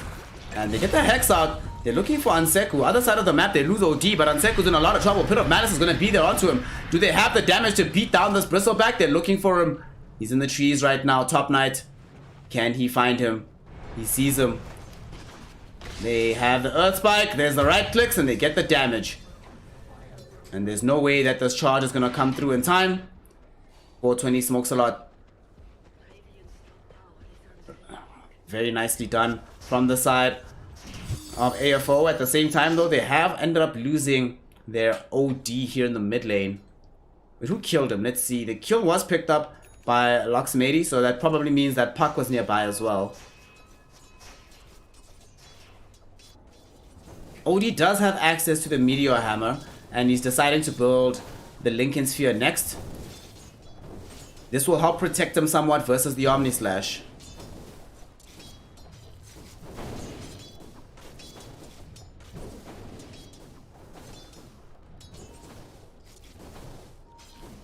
At the same time though, they do have tools to pop that Lincoln's. You can pop it with the Paralyzing Cast, you can pop it with the Viscous Nasal Goo, you can pop it with Charge. It'll also help him not to get charged, so that's pretty useful, because he's been dying of charge like this so often. Or rather, he's been the charge target. All three of his deaths have come after charges have happened. So he needs to be able to get himself in a position where that is no longer a feature of this game. Top tick. We'll see that they're just being de-warded here on the high ground. CDP not going to be able to do all that much about this just yet. They've lost their Observer Ward, and now Buggy is going to get brought down. Get the bring down onto CDP. The Dream Coil only connects onto the Lion, and the Sanity's Eclipse comes out, but it got dodged by Buggy. Now they want to turn the fight. Dream Coil not needed because they have the Death Ward to zone them back. Buggy throwing out this damage with the Desolator. Look how hard he's hitting them, increasing the damage from Anseku as well. And there's no way that this OD can survive this. Mario will get brought down. Super no longer with the OD being in the grave. Buggy grabs level 13 off of that play. And the thing is, they're also able to keep this ward alive here on the high ground. There was a Sentry Ward plucked down to be able to get rid of it. Hell, even if they de-ward it themselves just to deny it away from the Lion, it still represents a massive W right now. And Lamont as well is also able to get off a near full channel Death Ward there. It was pretty crazy.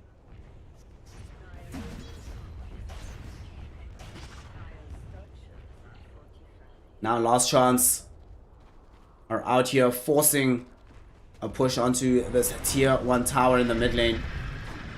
Tier 2, very difficult to take when you have Firestorm in front of it though, so they are gonna just let it go.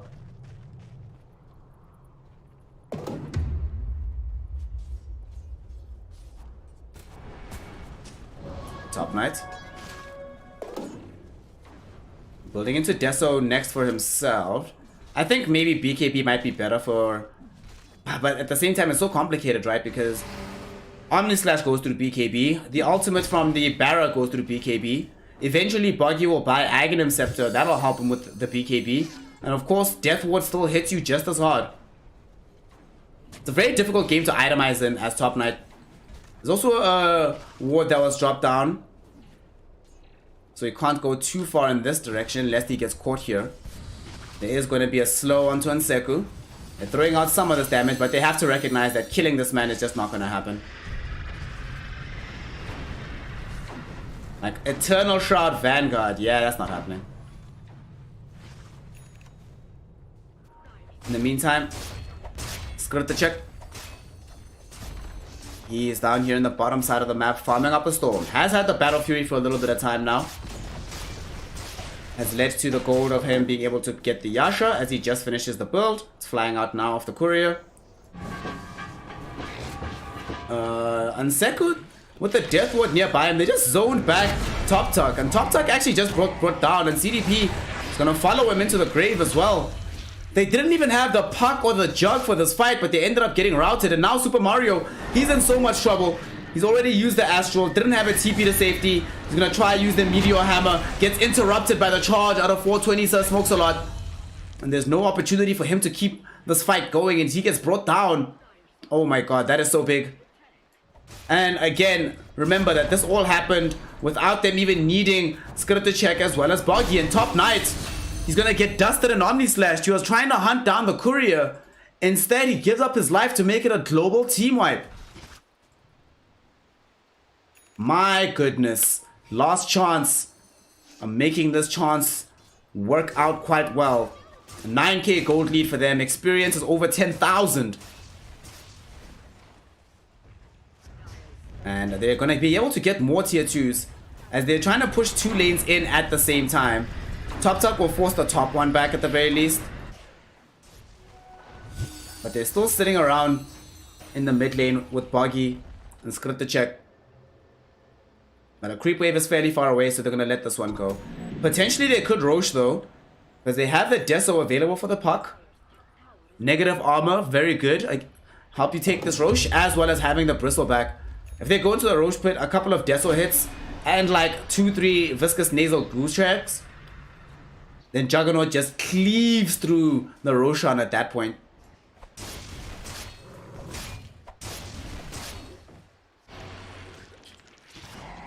Top Knight. Bounce back. In trouble here. There's going to be a Mystic Flare. Is there enough damage to get anything going onto these heroes on the side of Last Chance? It does not seem like it. They've already lost Top Knight now. They're looking for some revenge. But look how hard it is to kill Anseku. He's the one rather that's killing them. And now with the Dream Coil on the far side of the fight onto CDP, it's also going to be a kill for Buggy. A triple kill now for Anseku as he follows up on the Skyrath Mage. Super Mario, you have to leave, my friend. Trying to use this Meteor Hammer is not going to be good enough. Another 4 heroes take a tumble. This time around, there is nobody available to defend the tier 2 tower in the top lane, so they're going to get it for free.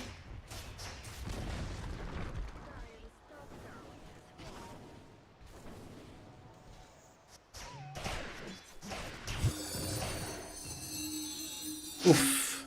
Boggy is now level 16, got the phase shift attack talent. I feel like they have to Rosh now. Yeah. They ping it out. They know that they have this opportunity. And the thing is, the opportunity is not really there for the side of AFO to contest the Roshan. What you need to be able to stop Roshan attempts is at least one big spell that the enemy team is afraid to fight into. Unfortunately, they're not scared of any of these spells. They'll happily tank through a Pit of Malice. The Earth Spike will have to catch absolutely everybody to be effective. Top Knight is just not really a threat on the map. And unfortunately for the OD as well, the Sanity's Eclipse, not the biggest deal in the world either. Bumblebee ends up dying. Onto Super Mario Boggy. He scouts out the OD. He's like, you want to save your buddy? Join your buddy. As now they're looking to bring him down. The Sanity's Eclipse will be there. Nice Omni Slash to bring down Top Knight. They do take the first life off the Aegis, but it's not going to help Super Mario off the second. And he's down. Lion to fall. Feels like we've seen this movie before, where 4 heroes fall. Last Chance, living up to their name for now. Regrettably, All For One are also living up to their name, as every time one of them dies, it feels like every single one of them is next to fall into the grave. Now they have no more outer towers remaining. And they're just here on the high ground. They have this Desolator beating down onto the tier 3 tower. There is no way that they'll be able to stop this. OD is respawning, so is the Clinks. 10 more seconds until they can really mount a defense, but by that point, they'll already be 1 lane of racks down. It will go down. Final right click goes the way of Boggy. It's actually 420, so it smokes a lot. Now the big question is, can they get out safely? Anseku on the high ground now with the Blade Mail going. Eternal Shroud.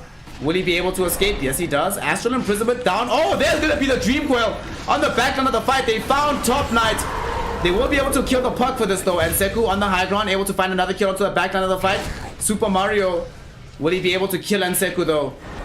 A lot of damage is being done by the BB. Anseku though will eventually tumble. And Super Mario will get a double kill off of that. Very sad that they end up losing Top Knight there, because the Clinks is getting nothing this game. Does seem like it's all going to be on the shoulders of the Underlord as well as on the Outworld Devourer, if they have any hope of coming back in this one. But still, signs of life being shown here by the side of AFO. Sometimes it's not about how you win the game or how you fight, it's how you fight back. And they finally make a good one. I'm a little bit sad that CDP, because he's playing the 5 position, can't really afford to buy Blink Dagger. That's why he's gone for the 4-staff. I do think having Blink would be so useful in this game. Also, I love this. He's doing the right thing. Often, whenever the opposing team is winning like this, and they come high ground, they get these wards in these locations so they can keep scouting you and they know exactly where you're moving, even if you're inside your own base. But CDP does the right thing with the sentries, even one outside of the base, just to make sure that if they move in this area, they are not being scouted while they do so.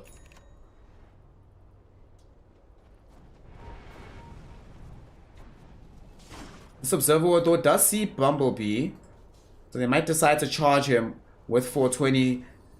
So smokes a lot. Instead, the decision would be to rather charge the Underlord. They've already popped Guardian Greaves. Looks like they'll have the damage for this one. No way that Top Tuck is going to be able to survive through this. And there's no buyback either of the Underlord. They did commit Dream Coil.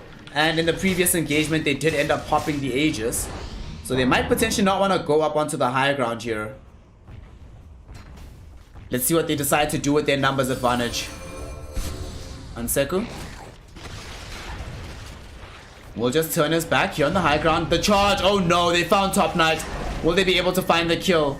Not just yet. Super Mario eats the coconut.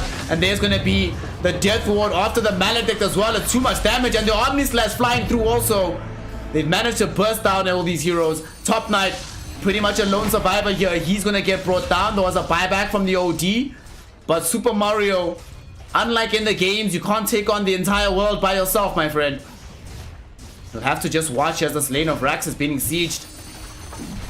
Underlord does respawn, but even Top Tuck will struggle in order to be able to force this back.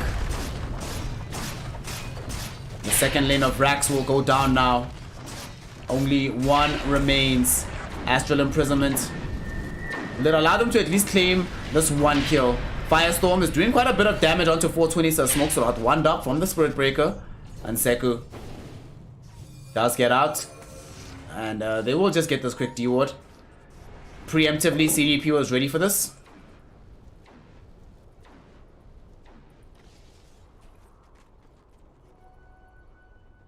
But now this game is nearing the impossible stage. We're almost 30 minutes in. Juggernaut has almost as much farm as the Underlord and the OD combined. So he's crazy farmed right now. What this also means is that because of that farm... Oh! Bagio just throwing a Dream Coil and Chaser is being chased down. But this big farm difference means that the Juggernaut, every single time that he uses his spells, seems like somebody's gonna die there. He also has Aghanim Scepter, so he has the Swift Slash too. Oof.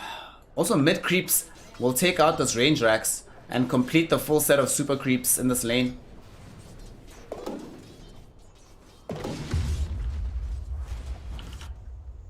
Also, I love that Boggy, despite starting out with the Desolator, still was able to get back for the Blink Dagger.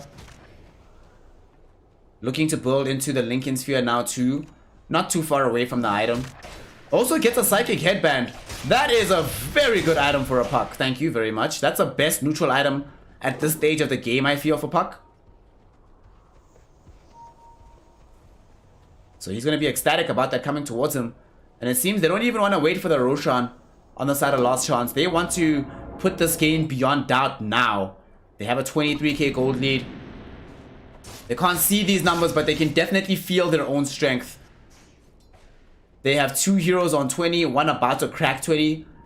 And yet on the other side, only one hero is even beyond 16.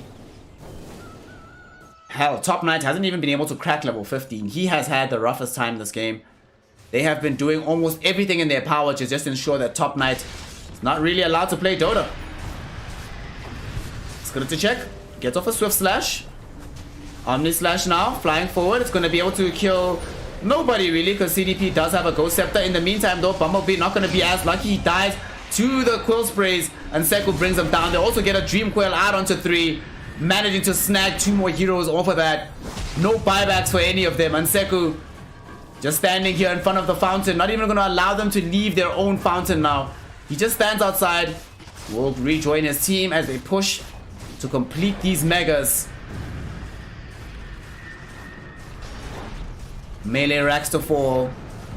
Range racks to fall. 420 Sir smokes a lot. Charges now just to make sure Top Tuck can't get involved. Boogie does the same. And now they've got everybody. They've got the full megas. Now they can start focusing on the fights. Maledict is already out onto this big beefy underlord. Will he die here? Yes, he will. The full finger of death almost brings down 420, so smokes a lot with the Sanity's Eclipse, but unfortunately there just is not enough damage. And now the tier 4s will fall. No buybacks on anybody. The last hurrah, maybe the last couple of stuns. Do you at least kill 420, so smokes a lot? No, you do not.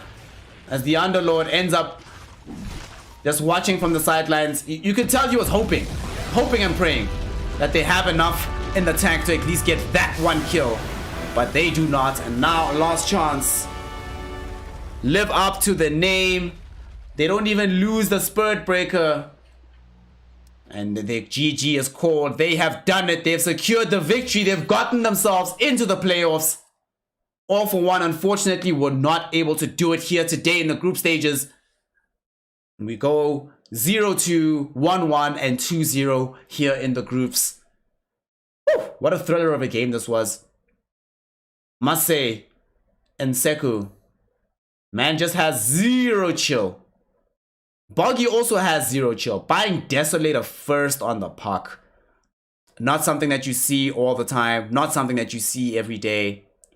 It is indeed something that you only ever really see in situations where puck has already hit like level 20 and then decides to go for that item. Like, normally you see it here, where it's like, yeah, I've already got everything, whatever, YOLO gaming. I might as well just get myself the big bad item. Oh, unfortunately, they cannot do it. They cannot make this work. They cannot get the gas for themselves.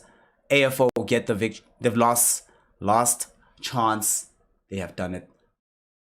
Really stellar matchup from them. Congratulations. I think the thing as well that they did very well that you don't often see is it's not enough to just be playing at a point where you're playing with your lead.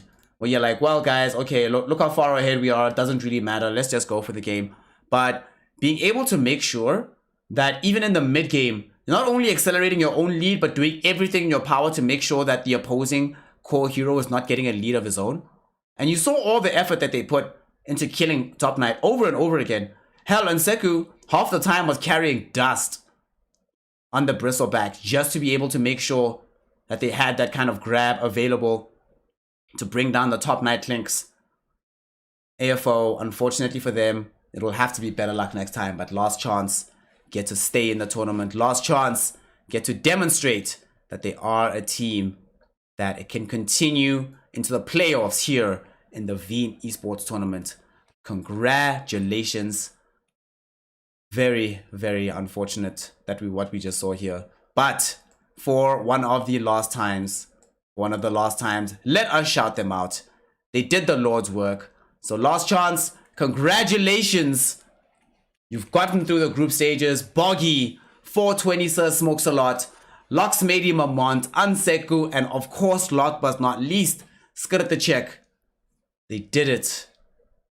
They came through with a strategy, with an idea of exactly what they wanted to do, and they were able to pull it off at the end there. On the other side, unfortunately, we do have to say goodbye to the side of AFO. All for One, yeah, will remain all for one together. CDP, Top Knight, Bumblebee, Super Mario, as well as Top Tuck. Gentlemen, you did the most. You tried everything, but unfortunately, they just were not able to come away with that victory. And with that, that'll close out the group stages for today. We will be back tomorrow as we continue in the playoffs. So make sure you subscribe, follow the channel, and keep up with the upcoming Dota 2 action.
prevalence. Throughout my life, you taught me a renegade. Throughout my lows, you said we could start again, but I'm a renegade of your love. But I'm a renegade of your love.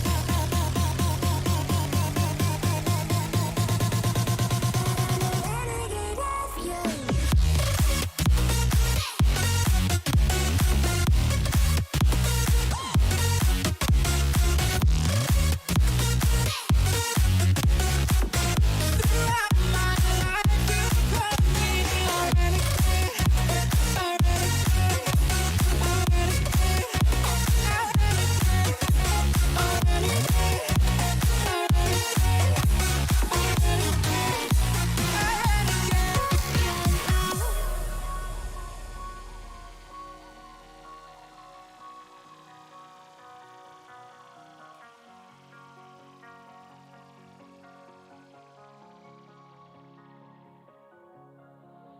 Been on the streets a few months. I'm trying to pick myself up. I may be living alone, but I still believe in love. And although my flaws had dragged me down on the coldest night, I'm still kicking around. Then I saw you back before my time was shortened. No, throughout my life you've called me a renegade. Throughout my loves you said we could start again, but I'm a renegade of your love.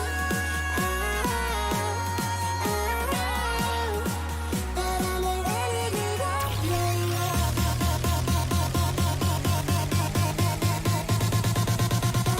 Renegade of your love.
Yeah.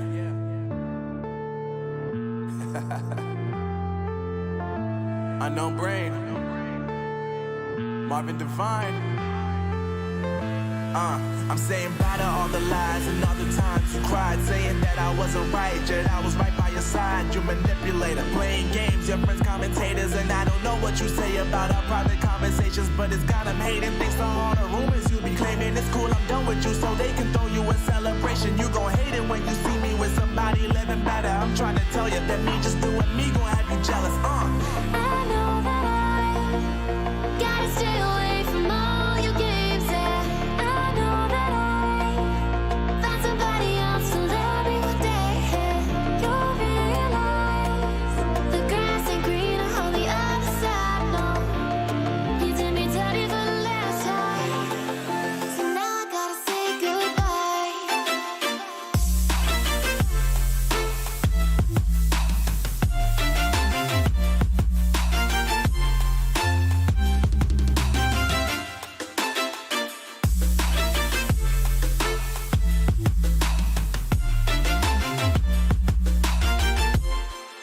So now I gotta say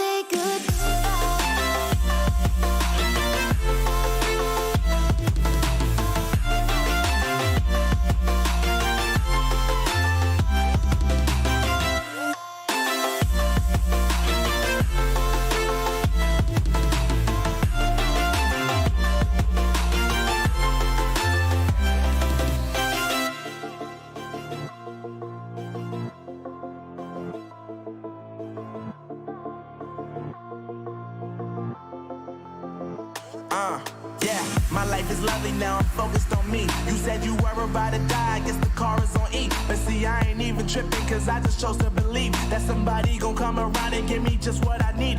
I don't wanna see you frowning, see you looking down and out, coming to me crying, saying you miss having me around. Gave you chances and you blew it, you so easily influenced. All the times you told me beat it, now you gotta face the music. I'm saying